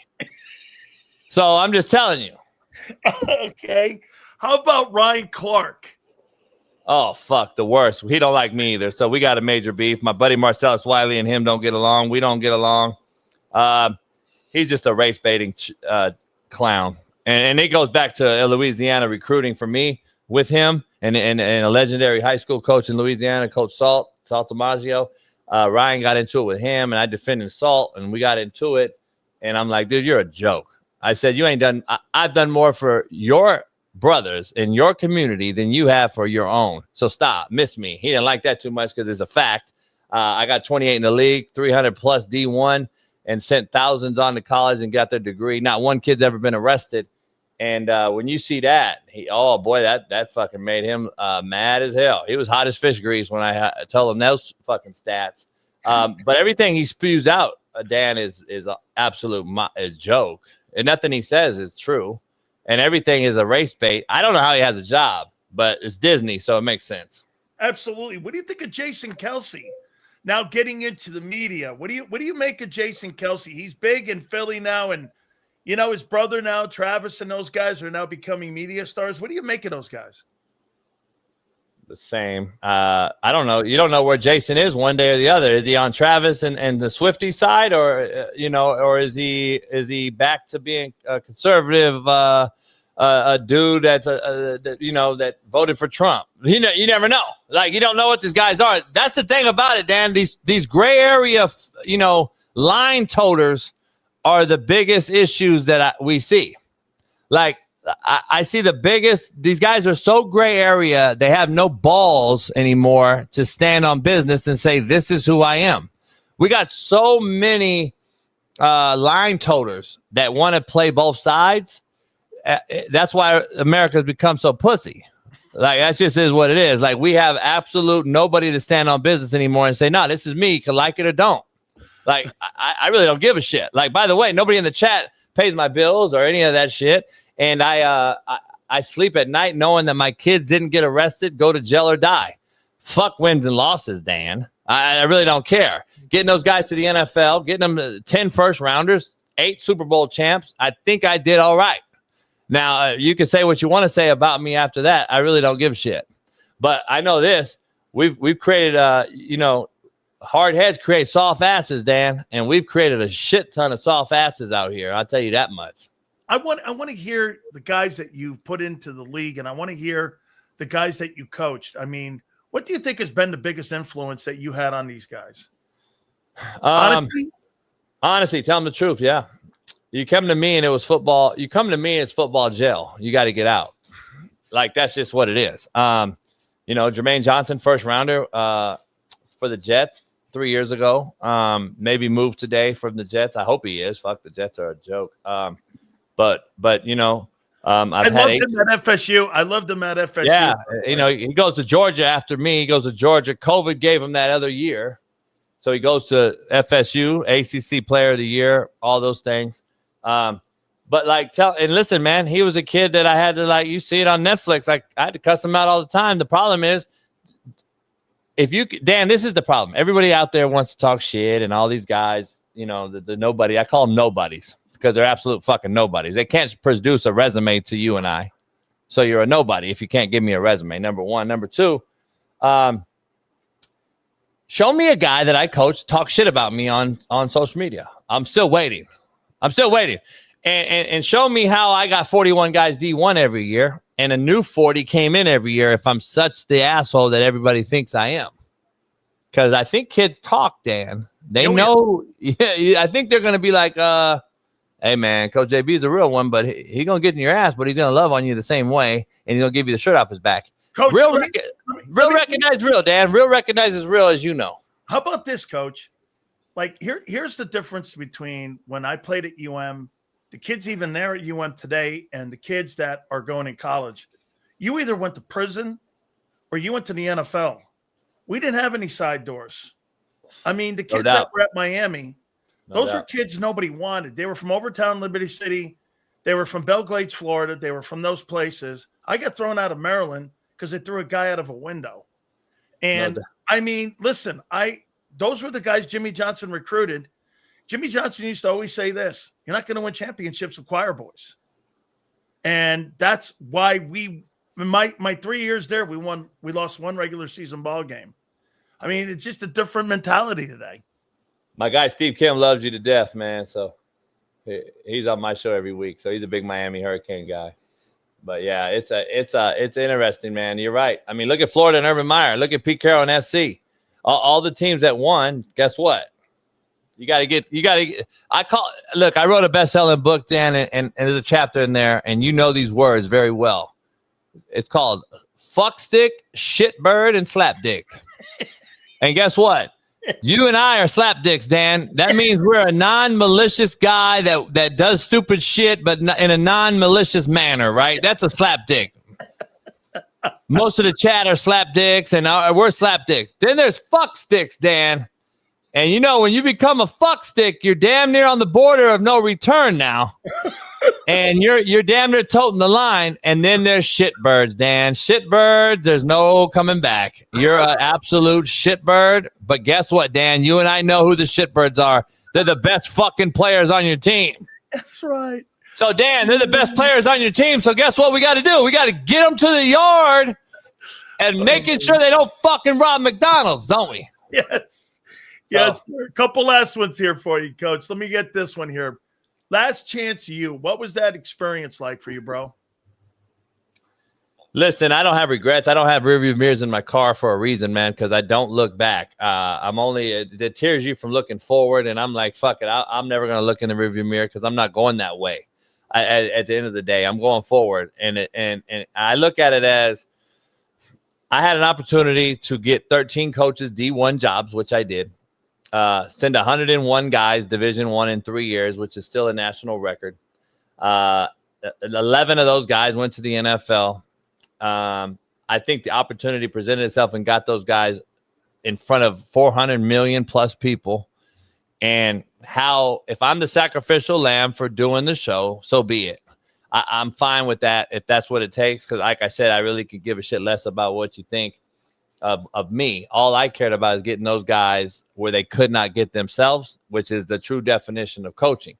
So getting them to where they could not get themselves. Before me, they couldn't get themselves out of a fucking paper bag. I got them graduated, 18 months, moved them on, taught them how it was. The real life is going to hit them in their mouth in about 18 months. So make sure this is the things that happen. And I don't regret anything other than I knew it. It wasn't the cameras, Dan. It was the microphone that was going to catch me because I'm not an actor. I was never an actor. I wasn't ever going to change. And if you ask anybody that knows me for 40 years, they're going to say, that's JB. I don't see what the problem is. And everybody's like, man, have you ever seen this guy? He's crazy. No, that's just JB. And it's funny how you film me, Dan, which nobody knows. You filmed me for 5,000 hours in over 3 years. So you do the math on that. You got to see me for 18 hours in 2 seasons on Netflix. So what do you think they fucking cut out?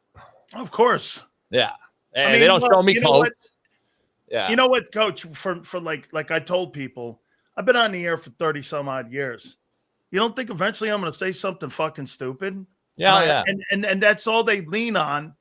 I've been on the air for 35 years. I mean, of course they leaned on to 2% of something that I said years ago, which had nothing to do with me. And it had really nothing to do with how I looked at people.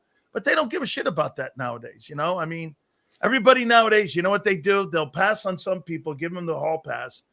And guys like me and you, unfortunately, you know, people that are with our backgrounds, this is kind of what they do. They pick on guys like us. Dan, they do. And the problem is these guys won't tell you, like Saban and Lane and all these guys that come in the office and talk to me, they'll sit there and laugh and say, JB, thanks for doing God's work. Because people out there, the nobodies we call them, have not a clue that if you film Nick fucking Saban for 5,000 hours, guess what you'll see? Oh, yeah. These guys act like we're just a bunch of saints and we're supposed to whisper sweet nothings to these fucking kids who, by the way, don't know what they don't know and know only what they know. That's the problem with these outsiders that have no clue that bag groceries at Walmart for a living. See, that's what the problem is. And the crazy part is, Dan, they come into our world and act like they know how our world operates. And that's the most embarrassing part. I get third-hand embarrassment, second-hand embarrassment, and every other type of embarrassment because I would never go into your space and say, hey, Dan, your editing here is fucking shitty. Like, I have no clue what you do. And I feel embarrassed for people that actually come into my world and act like they know what the fuck they're talking about, Mina Kimes. So that's the issue I have. And until we start telling it in the truth and letting people know, you need to stick to in your lane.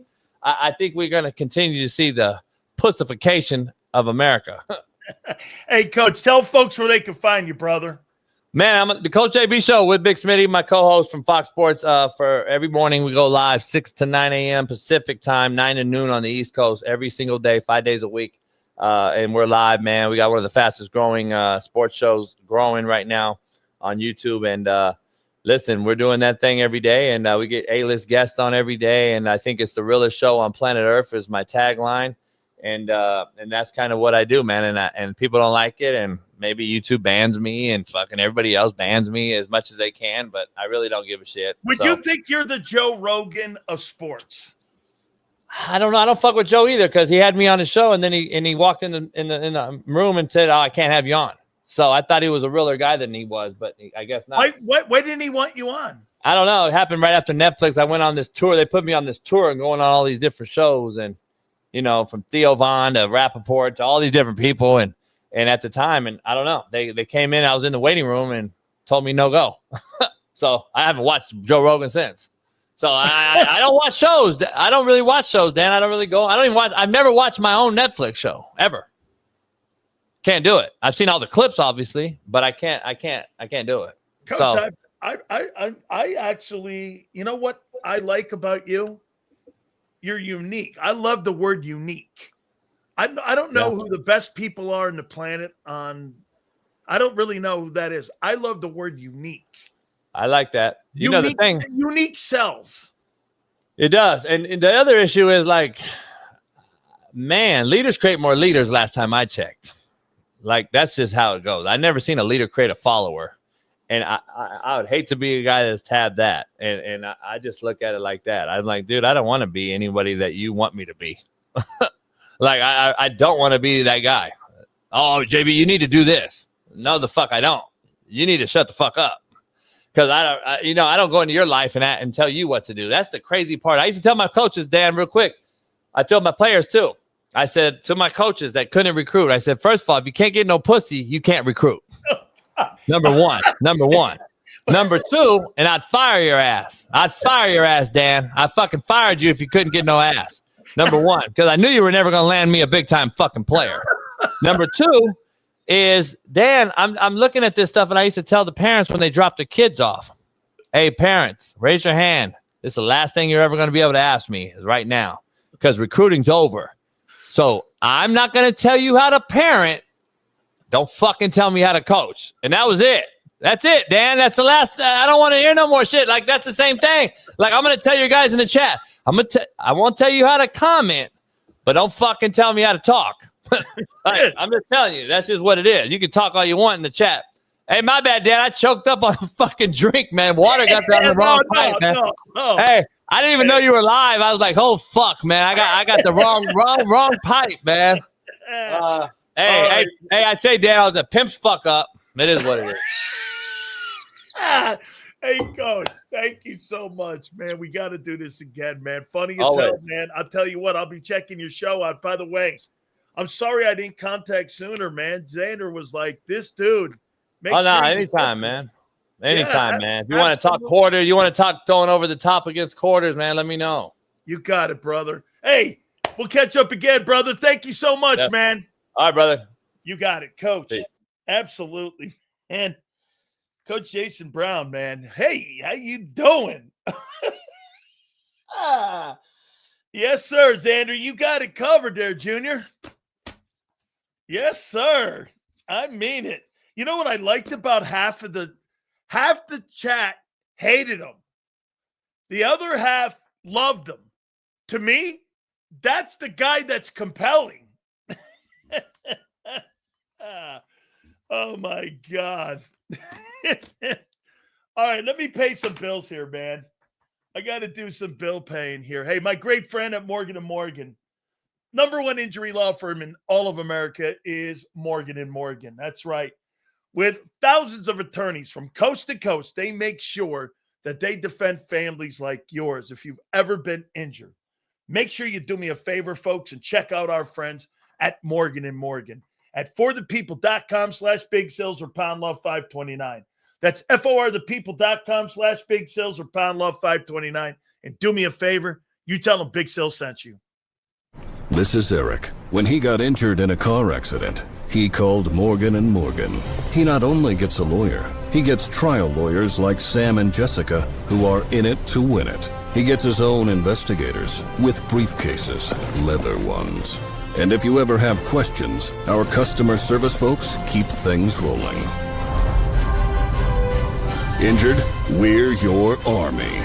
Morgan & Morgan, America's largest injury law firm. Ignite your nights with free live entertainment daily, only at Live Casino and Hotel Philadelphia's Center Bar. 7 days a week, enjoy some of the region's top party bands, performers, and DJs as they take the stage in the heart of the casino action. Great cocktails, live music, and lively moments. It's all happening at Center Bar at Live Casino and Hotel Philadelphia. Visit livecasinophilly.com for more details and the complete list of upcoming events. Must be 21 or older. Gambling problem? Call 1-800-GAMBLER. This is Eric. When he got injured in a car accident, he called Morgan & Morgan. He not only gets a lawyer, he gets trial lawyers like Sam and Jessica who are in it to win it. He gets his own investigators with briefcases, leather ones. And if you ever have questions, our customer service folks keep things rolling. Injured? We're your army. Morgan & Morgan, America's largest injury law firm. Welcome to the Jet Setters and the High Rollers, to the Shot Takers and the Tastemakers. Welcome to the Viewfinders, the Thrill Seekers, and the Night Owls. Welcome to everything you could possibly want on one 5-mile island. Welcome to the Wildwoods. Book your stay today. In our hometown, we all look out for each other. We go the extra mile to lend a helping hand. We step up to keep our communities going strong. And at Independence Blue Cross, we're here to keep you going strong.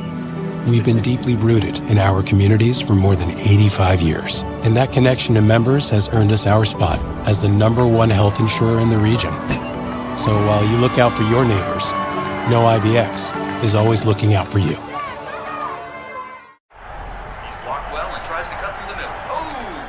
Your gut says Miami is going to win, and you should take the over.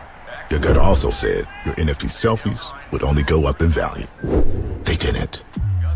But your head is on Sports Grid and knows the QB is in concussion protocol. The backup has a 45 QBR against the zone coverage. The New York D has the most sacks in the league. So yeah, trust your head. It's smarter to be on Sports Grid. EAGLES. Eagles.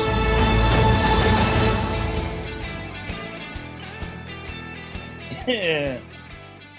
Shit, I'm going to bring Xander back up if he can, because I want to hear Howie Roseman, what Howie had to say too, but man.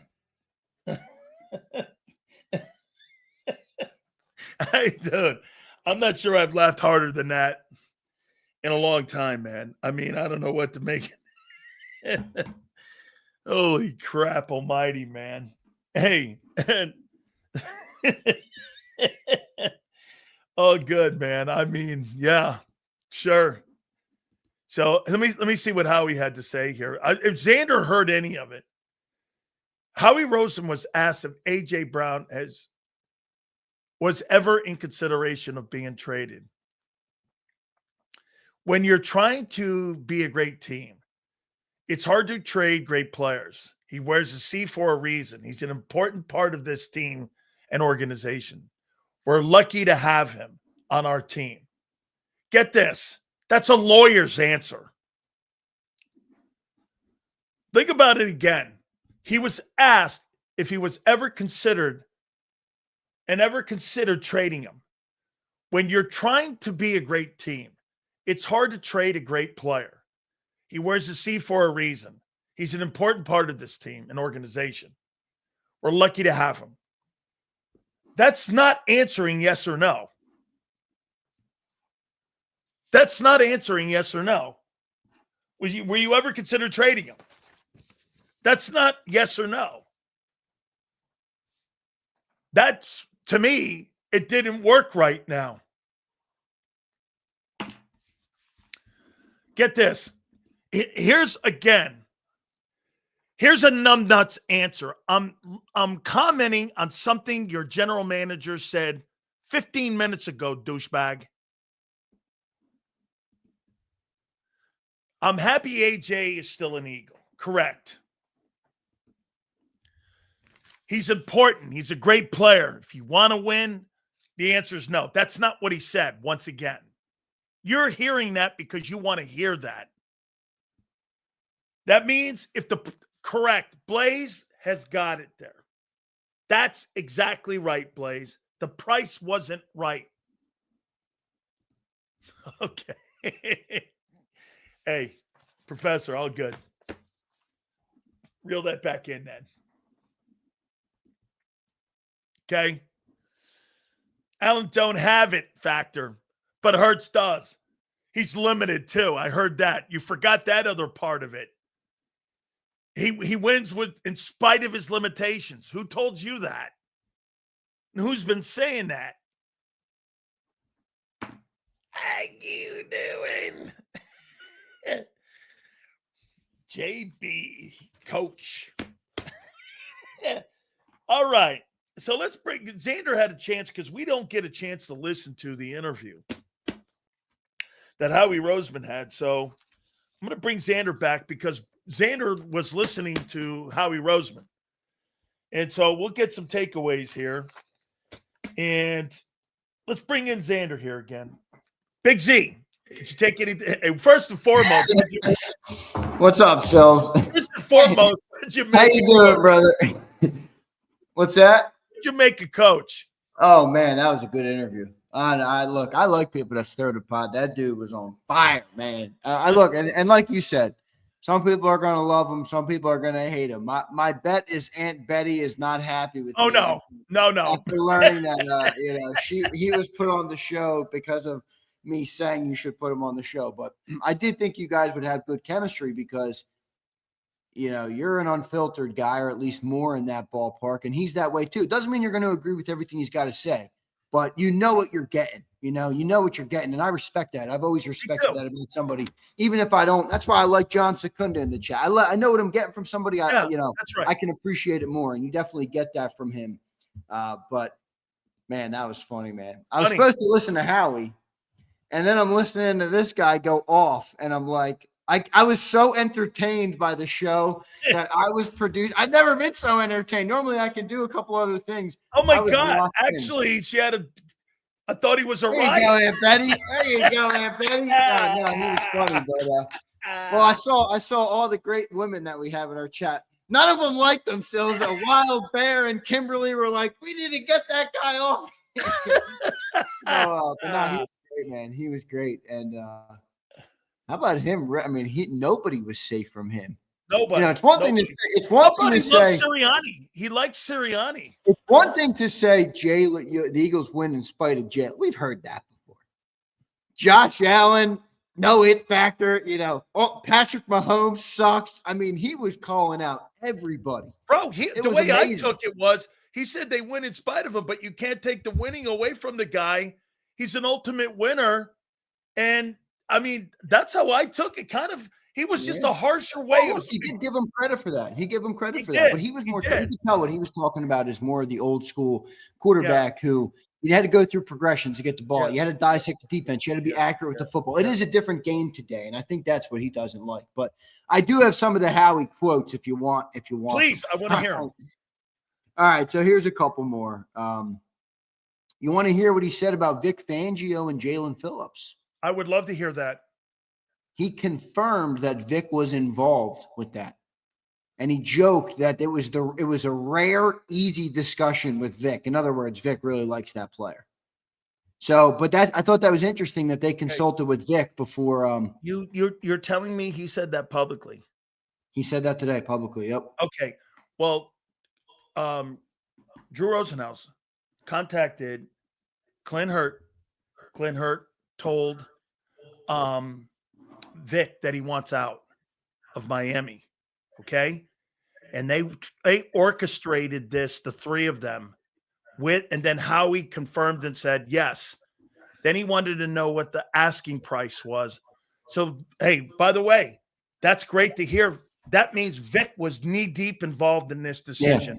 Yeah, I agree. Okay? That's what it looks like there. That's what it looks like. You spoke on what he said about AJ Brown. I agree with you 100%. To me, that meant the price. If the price was right, he was gone. But that's right. You're not just gonna look to move a player like that. If somebody he never answered the question. Yeah, I mean, and look, that's kind of GM speak. I did think, he had a couple other good, here's his answer on Jair Alexander. I remember thinking in June when he signed in Baltimore, man, what a great signing. After doing a deep dive on him, knowing that Christian Parker worked with him and now he's healthy and feeling good, still young, we felt the risk is well worth the reward there. I think that's a good answer. How much is the money that they spent on Jair? It's like nothing, dude. It's like $1 million. He got $4 million with the Ravens, but it's a no-brainer. But they had a $2 million signing bonus, so I think he's only due like another $1 million. Didn't he work with Christian Parker too? Yeah, he did. Now I don't know how in much Green Bay. Yeah, in Green Bay. Christian was the quality control coach then. Here's Howie on making 9 trades since camp started. Ready? It's a mentality. We can always upgrade at every spot. We owe it to our fans, our players, and our owner to always be looking. It's very hard to find talented young guys. However, we obviously don't give up picks just to give up picks. We feel every move made sense. I like the answer. Doesn't mean he's going to be right on every move. And nobody's going to be right on every move. But do you at least admit to me that what he's saying is when he says he's got to upgrade, he's upgrading on his decisions he made this offseason? Yeah, I still view that a little differently than you. No, but look, at the end of the day, Howie. Yeah, I don't think you like the story though. No, it's really not that, because I agree with you from a blanket perspective that they got worse. No. What I'm saying is, I know that they couldn't pay them all. Yeah. The guys they brought in were not good enough. I'm just saying how he realized that, and he's made 9 trades since. Doesn't that tell you that at least and by the way, the story, Xander, is he pivoted. That's the story. He pivoted. I get it. But, he told us last year in his press conference, it's going to look way different this offseason. He told us that. He's never told us that before.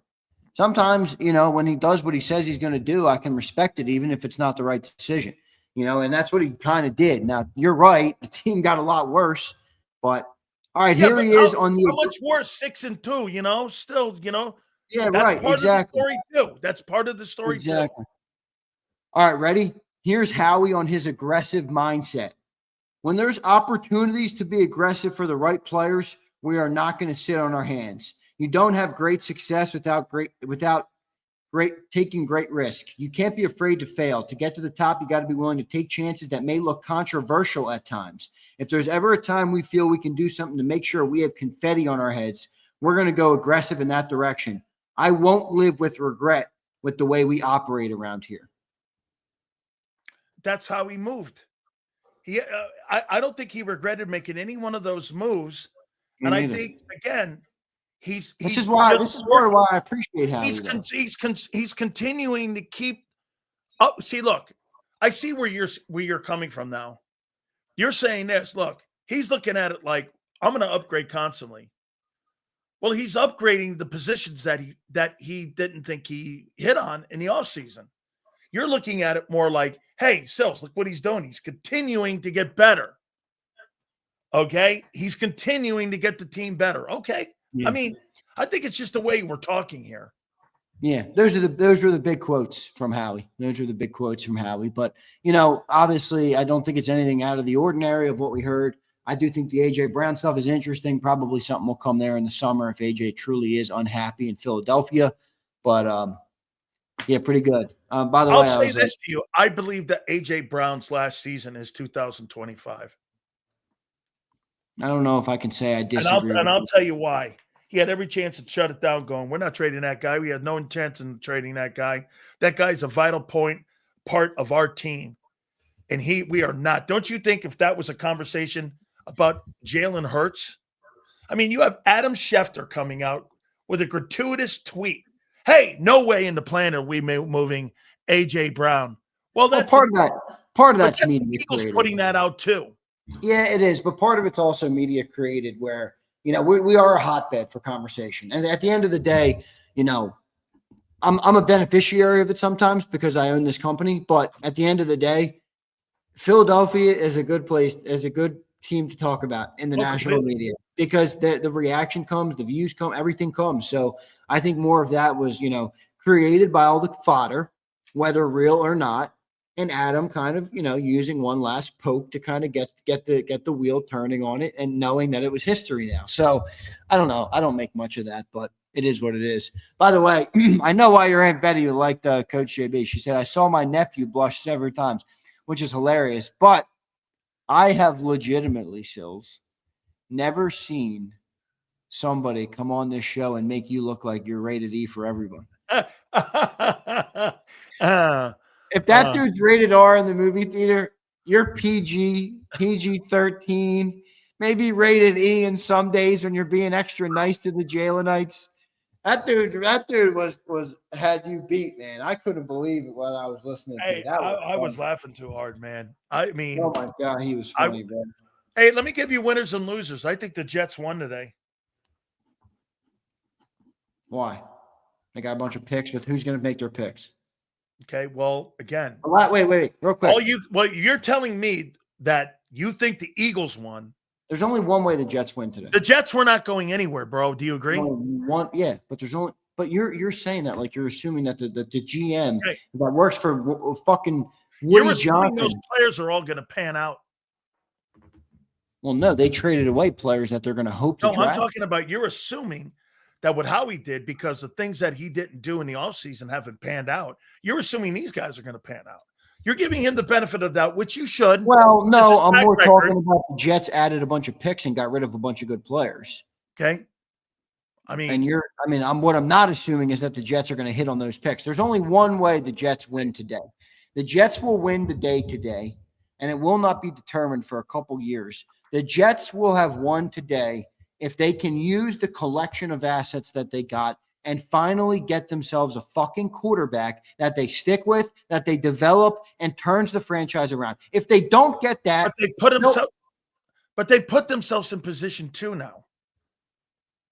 They put themselves in position to do that. That doesn't mean that they will. It's the Jets. I'm not talking about future. I'm talking about today. Hear me out. They've put themselves in a position to better their team. Now, again, you're right. It's up to them to better the team, which they haven't. But hear me out, though. You agree with this? The Jets will be doing everything they can to draft players with those picks that are as good as the players that they just sent away. They'll never replace them. That's my point. You better hope one of those first-round picks can be half as good as Sauce Gardner, let alone as good as them. Yeah, probably won't happen. They're looking at the quarterback right now. Yeah, I agree, and that's where maybe they won. But I have zero confidence that the Jets are going to make. Okay, that's a different conversation. Zero. You think the Cowboys won today? Yeah, Cowboys got better. I mean, I think it's a little, it's a little late. I mean, they're it's not too late. I agree with you on that, but like they're 3-5-1 or whatever they are. Like, I don't know. It's like, are you guys fucking cooked this year? Are they even going to make the playoffs? 3-5-1. I don't think they're out of it. They're not out of it. Certainly not. They're not in the division race kind of conversation. Okay. Yeah, and that's what I'm talking about. Shows the Jets have ammo for AJ. Yeah, but AJ, they're not doing any of that. How about Sauce Gardner? You think he was a winner today? Yeah, I mean, that's not the player I probably would have spent two first on, but I do think he's a good player. And I think if you're the Colts, again, like we talked about in our last segment, you can't just look at everything of like you gave up too many picks. The Colts are trying to win right now. The first round picks for the future aren't as valuable to them as getting a cornerback that can potentially help them in their chances of winning in January. So I think it's a good trade for them. I think Sauce Gardner, I always like when good players leave bad organizations, honestly. Because as a football fan, I hate watching great players in bad organizations, like Myles Garrett. Like, literally, that's part of the reason I wanted him so bad. Nothing pisses me off more. He's probably the greatest defensive player I've ever watched in my life, Silz. Yeah. Being 27, born in 98, I didn't get a chance to see some of the guys that are talked about. I think Aaron Donald, I think Ed Reed, I think Brian Dawkins, and I think Myles Garrett. Like that's how good Myles Garrett is. And the fact that he's had 2 winning seasons and he's going to finish his career with the fucking Cleveland Browns is a travesty to football, in my opinion. Most players traded in season in the past 25 years was this trading deadline. 25 players went. They make it at. That's a lot. How about this one? Tied for the most first-round picks dealt in season in the past 25 years. Sauce Gardner is the second player dealt for 2 first-round picks in season since 1990. The other team was Jalen Ramsey when the Rams nabbed him for a few years when they got him from the Jags. Would end up going on and win a Super Bowl, and that was a Super Bowl move. Do you think that there was an overpay for Sauce? Yes. Yes. I think Sauce Gardner is one of the top corners in the league. Now, remember something, too. This also now shows you, remember when people were talking about the kid from Denver, Patrick Surtain, that the Eagles, well, this is what you would have gave up for him. They were never. You'd have gave up 2 1s for him. No, they weren't. They wouldn't have won for him. They don't value that position enough to send 2 1s for that. But I think what it also shows they don't really draft that well at that position. But now that the deal is done, it doesn't really matter how we evaluate it. What I will say that now looks like a steal is Green Bay's trade for Micah Parsons. You're telling me you sent 2 1s for Micah Parsons and someone sent 2 1s for Sauce Gardner? And the Eagles were going to get the Eagles going to offer 3. They did offer 3 1s to the Browns. For the Browns. They offered it. The Browns said no, which shows you that they're fucking stupid. But how come you think nobody asked that question today? Is it true? Can you confirm that you were asked? Oh, I don't know. Did nobody ask that? I wish somebody did. Nobody asked that question. Because that would have been a headline. Like, was it, there was a comment out there that the Eagles had offered up 3 1s for Myles Garrett. Like to have seen if he would have confirmed. Yeah. Or at least he could have answered it the same way he answered the A.J. Brown deal. Oh, they did ask. They asked. Apparently they asked. I didn't hear the whole interview. I was listening to Sileo and Jason. Okay. What did Howie say to that? I don't know why I didn't. I'd like to know. They lumped Micah to know how and he answered that for sure. Okay, I mean, you think AJ's here another year? You mean next season? 26. I'm not ready to say that. I'm not ready to say that yet. I'm not ready to say that. You think the second half of the season determines whether or not A.J. Brown's on this team next year? If they win the Super Bowl, they're not going to get rid of him.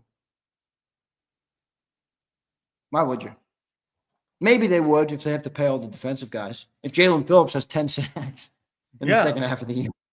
Jaelan Phillips turns out to be the Super Bowl MVP. You're paying that guy. I think the Eagles are going to be playing in February, dude. I really do.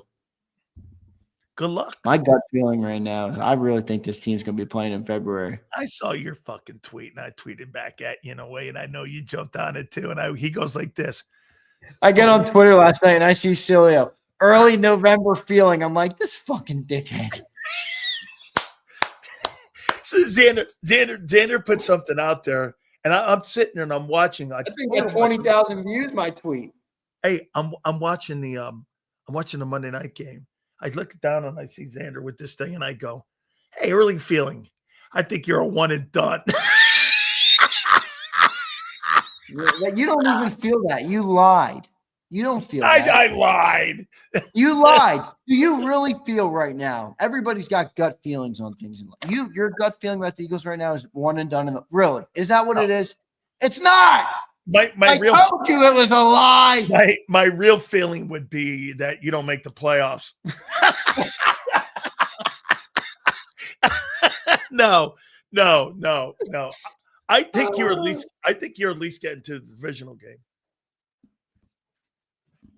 I do.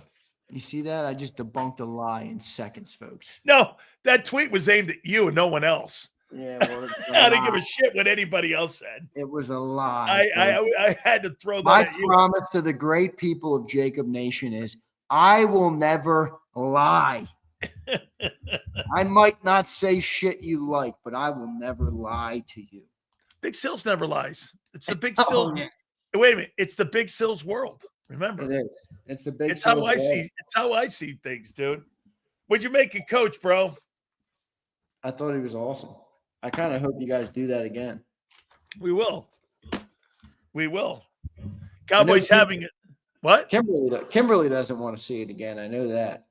Well, I can't think he's real popular with the chicks. No.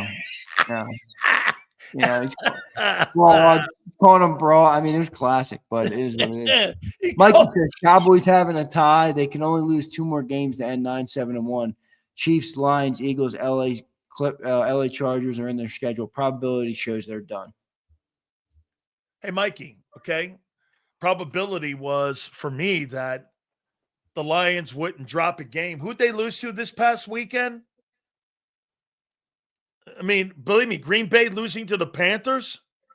I'd hang in there, guys. Before you guys start circling wins, I'd hang in there, man. This season's a little way. Xander still hanging on 14 wins? I didn't have 14. I had 13. 13. Hanging on 13 yeah, still? I think that's about right. I mean, they're going to lose, 2 more games, 3 more games maybe? I think I had you guys at 11. Yeah, you did. You and John had us at 11. Yeah, I think it's 11. Angelo had us at 10 after starting 6-2. 10-7, he said. You're gonna have a fucking. Which means we'd go 4-5 in our last 9 games.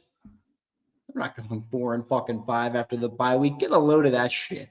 Nobody believes that. That would know Jaden Daniels with them. Well, you will lose that game in Buffalo. No, we won't. Okay. Last time we were in Buffalo, we beat them in overtime. In Kelly Green's. Oh, no, that was in Philly. It was snowing. It was snowing. He had like 500 yards in that game. I know. You heard what Coach said about Josh Allen.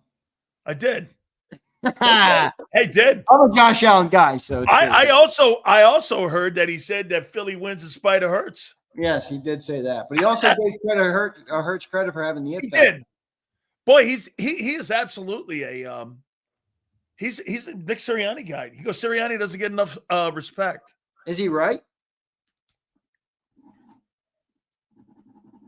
Well, hear me out. How about this? I think Nick's good when things are going well, and I think Nick sucks when things are going bad. Yeah, but I don't get your take on Nick, specifically you, and I'll explain.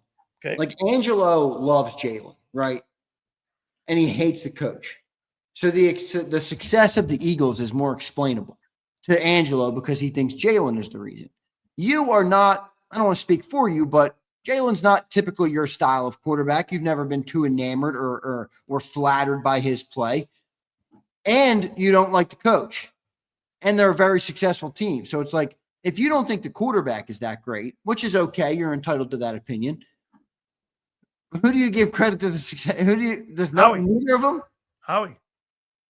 So you think the coach and the quarterback are cabooses? That'd be the first football team in the history of football. I think clearly that the coach I didn't hear anything about the coach having a decision on the personnel. I heard Vic's comment about being involved in Jaelan Phillips. Nick's name wasn't. Yeah, that's true. Okay. They didn't ask Nick if they should trade for him. They asked Vic. That means Howie has complete control of the team, does he not? Well, he does, but you've been critical of Howie too. Well, Howie is. At the end of the day, Howie makes all the hires. Nick makes none. He makes all the personnel decisions on the team. We now know that for a fact. And I just think that Hurts has a great football team. He's limited, but you have such great talent. I think you win in spite of people. Okay, you tell me this. Would you have hired Kevin Patullo if you were a qualified head NFL coach? Bobo. No, I wouldn't have. But you also have to factor in the context there. Kellen left after the Super Bowl. So, like, how many options were there available? Again, I'm not dismissing that. You mean to tell me you could find a guy who called a play? John Gruden? Would you have brought in John Gruden? Absolutely, but that's a little bit too liberal or too conservative for Jeffrey Lurie to do something like that. I don't think Jalen Hurts would have liked John Gruden's playbook. Absolutely not. Absolutely not. I don't think he would have liked John Gruden's playbook at all. No. But that's another thing too. Yes. All right, Xander. So again, he did not confirm that he would not have traded him if the price was right. Are you going to be sticking on that all year? Oh my God, I got another 4 hours to do with that. So if you're AJ Brown, how do you feel about that answer? Get on board, AJ, or get lost. I mean, that's what it is, right? Okay. I mean, what you know? What do you no, you're not wrong. Like AJ, I respect that you want the ball. I've tried to respect that more than most. At the end of the day, like you're not. It's not the fucking Philadelphia AJ Browns. It's just not. And if the team keeps winning, then you got to shut up and get on board. And undermining your quarterback to the media, in my opinion, is a shitty fucking look. I don't care how right you are. There is ways to handle this way better than what he's done. That's what I would say. All right. I see somebody here, and I appreciate that, Kimberly. Thank you. All right, Big Z, I appreciate it, brother. Way to go. Way to give us the lowdown on. All right, dude. On our guy, Howie Roseman. I can't believe you are PG Silz today.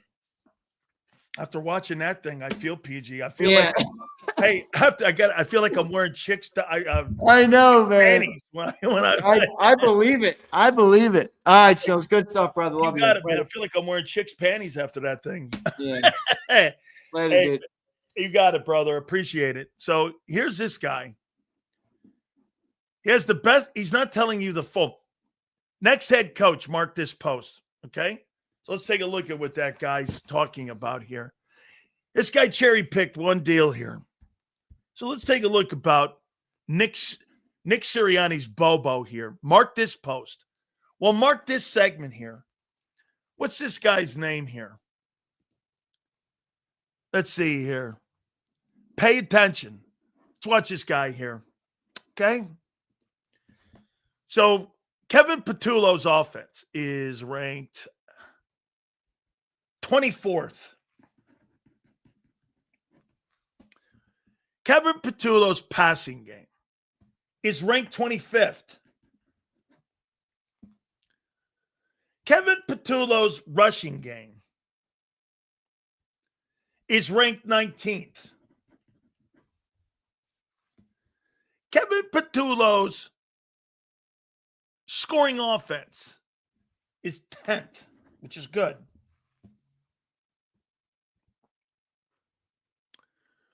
Red zone, number 1. 3 and outs, third down offense. The Eagles are ranked 28th.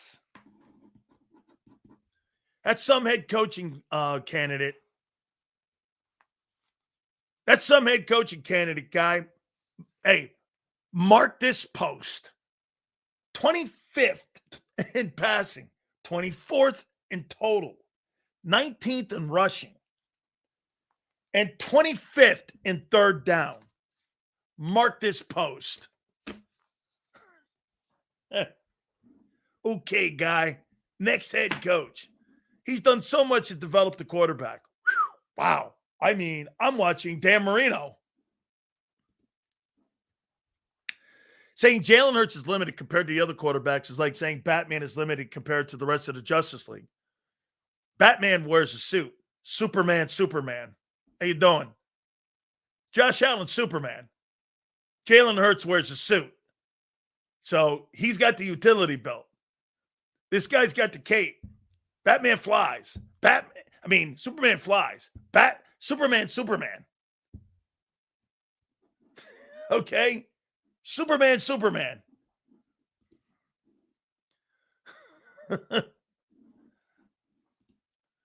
Yeah, well, guess what? Brian Johnson was 11-1. Hi, Silz. This is Blaine. I'm just asking for prayers. I don't know if you remember me telling you I had hand surgery. That was successful, but I'm back to work. I'm having car issues, and I'm just trying to work. Hey, man, Blaine, don't let life kick your ass, brother. I got you, man. 10-1. That's right, so make sure you keep reminding people. 10-1. Hey, we're the greatest team on the fucking planet. Yeah, I know you're not. Eagles still aren't a Super Bowl team, right? No, they're in the room for potentially being a contender. Yeah. Bookmark this. Man, Silz, Allen is a beast, but I hope the Bills organization gets him a real head coach and more talent around him. Absolutely. Super Bowl champs. I know, baby. I gotcha. The super team. Yeah, with Keely Ringo starting. Keely Ringo. Keely Bingo. There wasn't one dude named Keely Bingo on that defense a year ago. Now you got Keely Bingo starting on your team. Keely Bingo. How's Reed playing? Like dog shit. Brian Johnson was 11-6 as an Eagle offensive coordinator and fired. He done.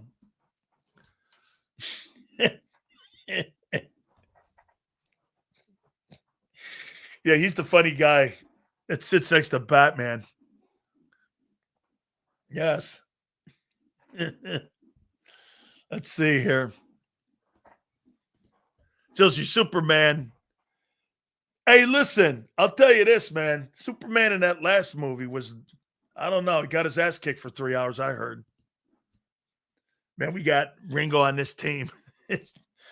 Steady catching shit. Oh, man. How you doing? These are just making sure they don't peak too early. Oh, I see. So the offense is going to be 25th. Then you're going to ramp it up. Got it. There you go. So you're going to ramp it up now. So you wanted to play a little bit like shit hanging in there offensively. Then you're going to ramp it up. I got it. Yeah. Okay. Okay. John Gruden for Josh Allen's next head coach. I think Joe Brady. Why change that out? I'd name Joe Brady the head coach of the Buffalo Bills. Give him the job. Allen's been better. He's been an MVP with them. They've protected the football. Why would you not hire Joe Brady? I'm not taking Joe Brady. Listen, if it comes down to Joe Brady gets it, Joe Brady's going to be up for a job. Joe Brady's going to be in conversation to get a head coaching job. Hey, I went on his show last night. I didn't go on his show. I watched him last night prior to the trades. That's a good idea. We'll do that tomorrow, dude. I like that, senor. Is Silz giving out individual grades halfway through the season? I want to hear the same C average grades he gave the defense defenders like last season. I didn't give any C grades in the first half. Yeah, when you were 2-2 and you went into the bye, yeah, it was C. You weren't playing great. As the season went on, you got better. Yeah, dude, yeah. Because Pagula wants Brady at Penn State. Ooh, that's a great Joe Brady to Penn State. I hadn't thought that, kid. That's a good one. Brady to Penn State. Every quarterback on the planet would want to go there. Bro. And also, too, LSU. He was the OC for Joe Burrow. I could see that. You know, he'd have to leave. I don't think he would leave Josh Allen right now. I agree with John. If I were Pagula, if it came to getting rid of Sean McDermott, I don't think Sean McDermott's the perfect coach for him.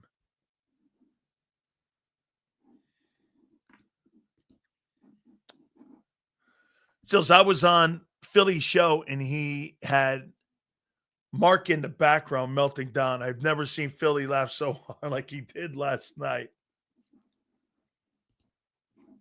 Why would a NFL OC leave for the NFL?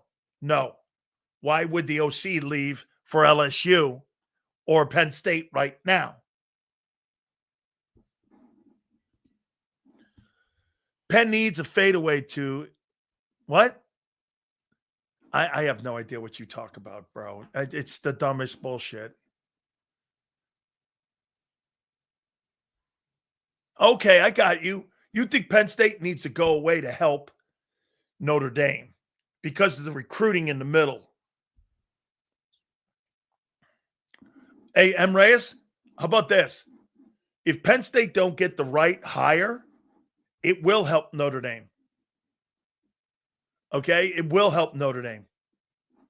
If they get a shitty hire in there, okay? That's right. If they get a shitty hire in there, that will help Notre Dame. Actually, it will help Indiana too. Penn is in the Ivy League. He meets Penn State. Okay. Don't coaches in the NFL want to be a head coach in the NFL? Don't coaches in the NFL want to be head coaches in the NFL? Well, where was Brady's biggest success, senor? It was at LSU, wasn't it? With Joe Burrow? I mean, by the way, senor, if you got the job at LSU, you'd make $13 million a year. He's not going to make $13 million a year as his first head coaching job. If he goes to LSU, he's going to make $13 million. That's what they're going to pay him. They're going to pay him north of $10 million.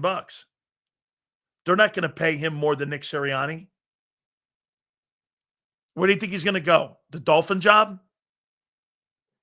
So he's going to go to the Dolphin job. And you think that owner is going to pay him $13 million? LSU will pay him $13 million. And he's got a history at LSU. He was on the national championship coaching staff. So even with the improvements Dallas made today, look at that. I'm with you. I still think listen, I don't look at teams until I see that team that respected week. Hey, how about this? You think the injury to Tucker Kraft, here, professor, let me go here with you. Do you think the injury to Tucker Kraft has changed your opinion of the Packers? Yes or no? Do you think that's changed your opinion? It has for me. You lose a guy who runs across the middle of the seam like that. Get this. See this guy?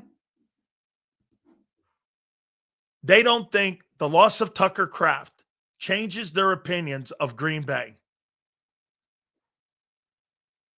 So, like, if you lost A.J. Brown, that'd have no impact on the Eagles. Okay. The number one target for the Green Bay Packers was Tucker Kraft. Do you know this? He was on pace for 1,500 yards and 16 touchdowns. But you don't think that that's, again, these are stupid people. You think, so you don't have a different opinion of Green Bay?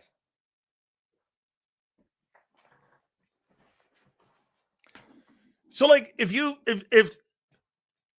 let's see here.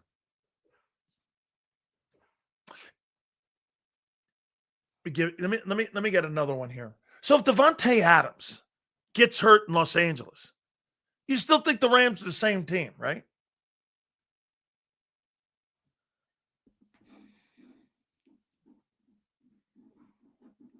That makes no sense. Green Bay has wide receivers, right? Nowhere near what that tight end was doing. The most productive tight end in the league is in Green Bay. And now he's on IR. You're taking 1,500 yards in potential yards away and the leader in the NFL in tight ends. Let's see here. Let's go up here, and I want to double check here on Tucker Kraft and see where he is. Tucker Kraft. Let's go receiving yards. Let me see if he was the number one tight end in receiving yards in the NFL.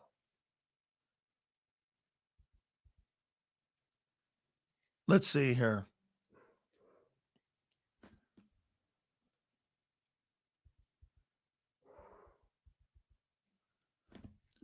Here's Tucker Kraft.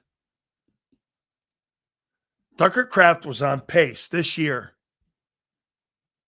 for 1,000 yards and 13 touchdowns. And you don't think that that's a big deal? Okay. Oh, whatever. And you lost to they lost to the Browns and Panthers with Kraft. What are you talking about? And you lost to the Giants with AJ, Devontae, and Barkley. What are you talking about? And the greatness of the Broncos. And Bo Nix. And Bo Nix. And I mean, you gotta love it. This guy will come up and look at this. And you lost to the shittiest team in the league. By the way, the Giants are going to be, where are they going to pick in the draft? Yeah, the Giants are going to pick 6th. Whew. Nice split this year with New York. So I think the Rams are different because I saw them as more of a threat than the Packers. I do too. I think they're good. I absolutely do. Eric, I just want to thank you for the best and most honest sports show in Philly. We know why AJ was held out because the bye, and you were the only one that kept it real. Now Howie confirmed. Great job. Hey, dude. Yeah, he never answered. All those teams, he didn't move AJ because the price wasn't right. But never was ever going to move him. Here, let me tweet that out just to make it so.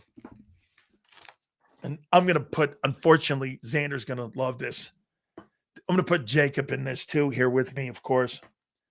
We now found out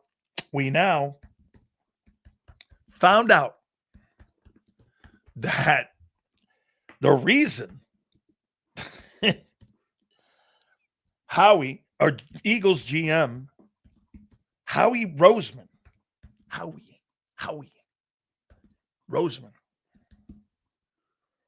Roseman didn't move A.J. Brown. Move A.J. Brown. A.J. Brown was because the price wasn't right.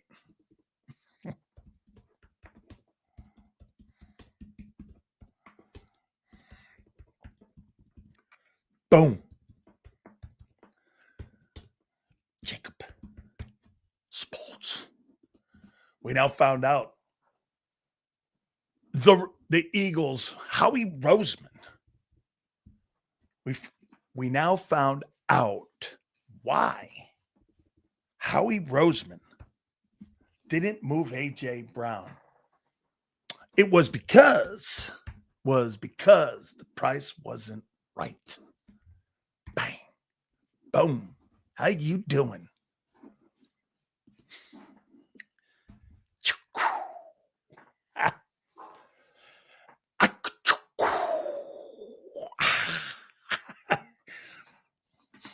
Yes, sir. How you doing, my friends? That's exactly right here. Agree or disagree? Agree or disagree? I think when a team gets a major injury, however, that team does matter. Still, sort of early now. Dude, they lost a major part of their offense. Okay? Sure, bro. Of course, Howie didn't answer it. He answered it like a lawyer or like the accountant he is. Oh, heavens. Not that. Even Stevie. How you doing? Let's see here. Great show, Senorita. So yeah, good people, man. Good people. By the way, will Mark Holmes show up tomorrow? Battle Royale. Hey, he had a good day today. He didn't have a good night. You talk about the swings of emotion that Mark Holmes is on. We shall find out tomorrow. Will he or will he not show? It should be one of the best battle royals. Last week, Philly 500 kicked the shit out of everybody. So we shall see. Guys, I appreciate you very much. 2-6, Big Z. Joe, thank you. We'll see you tomorrow, and we'll see you on the flip side.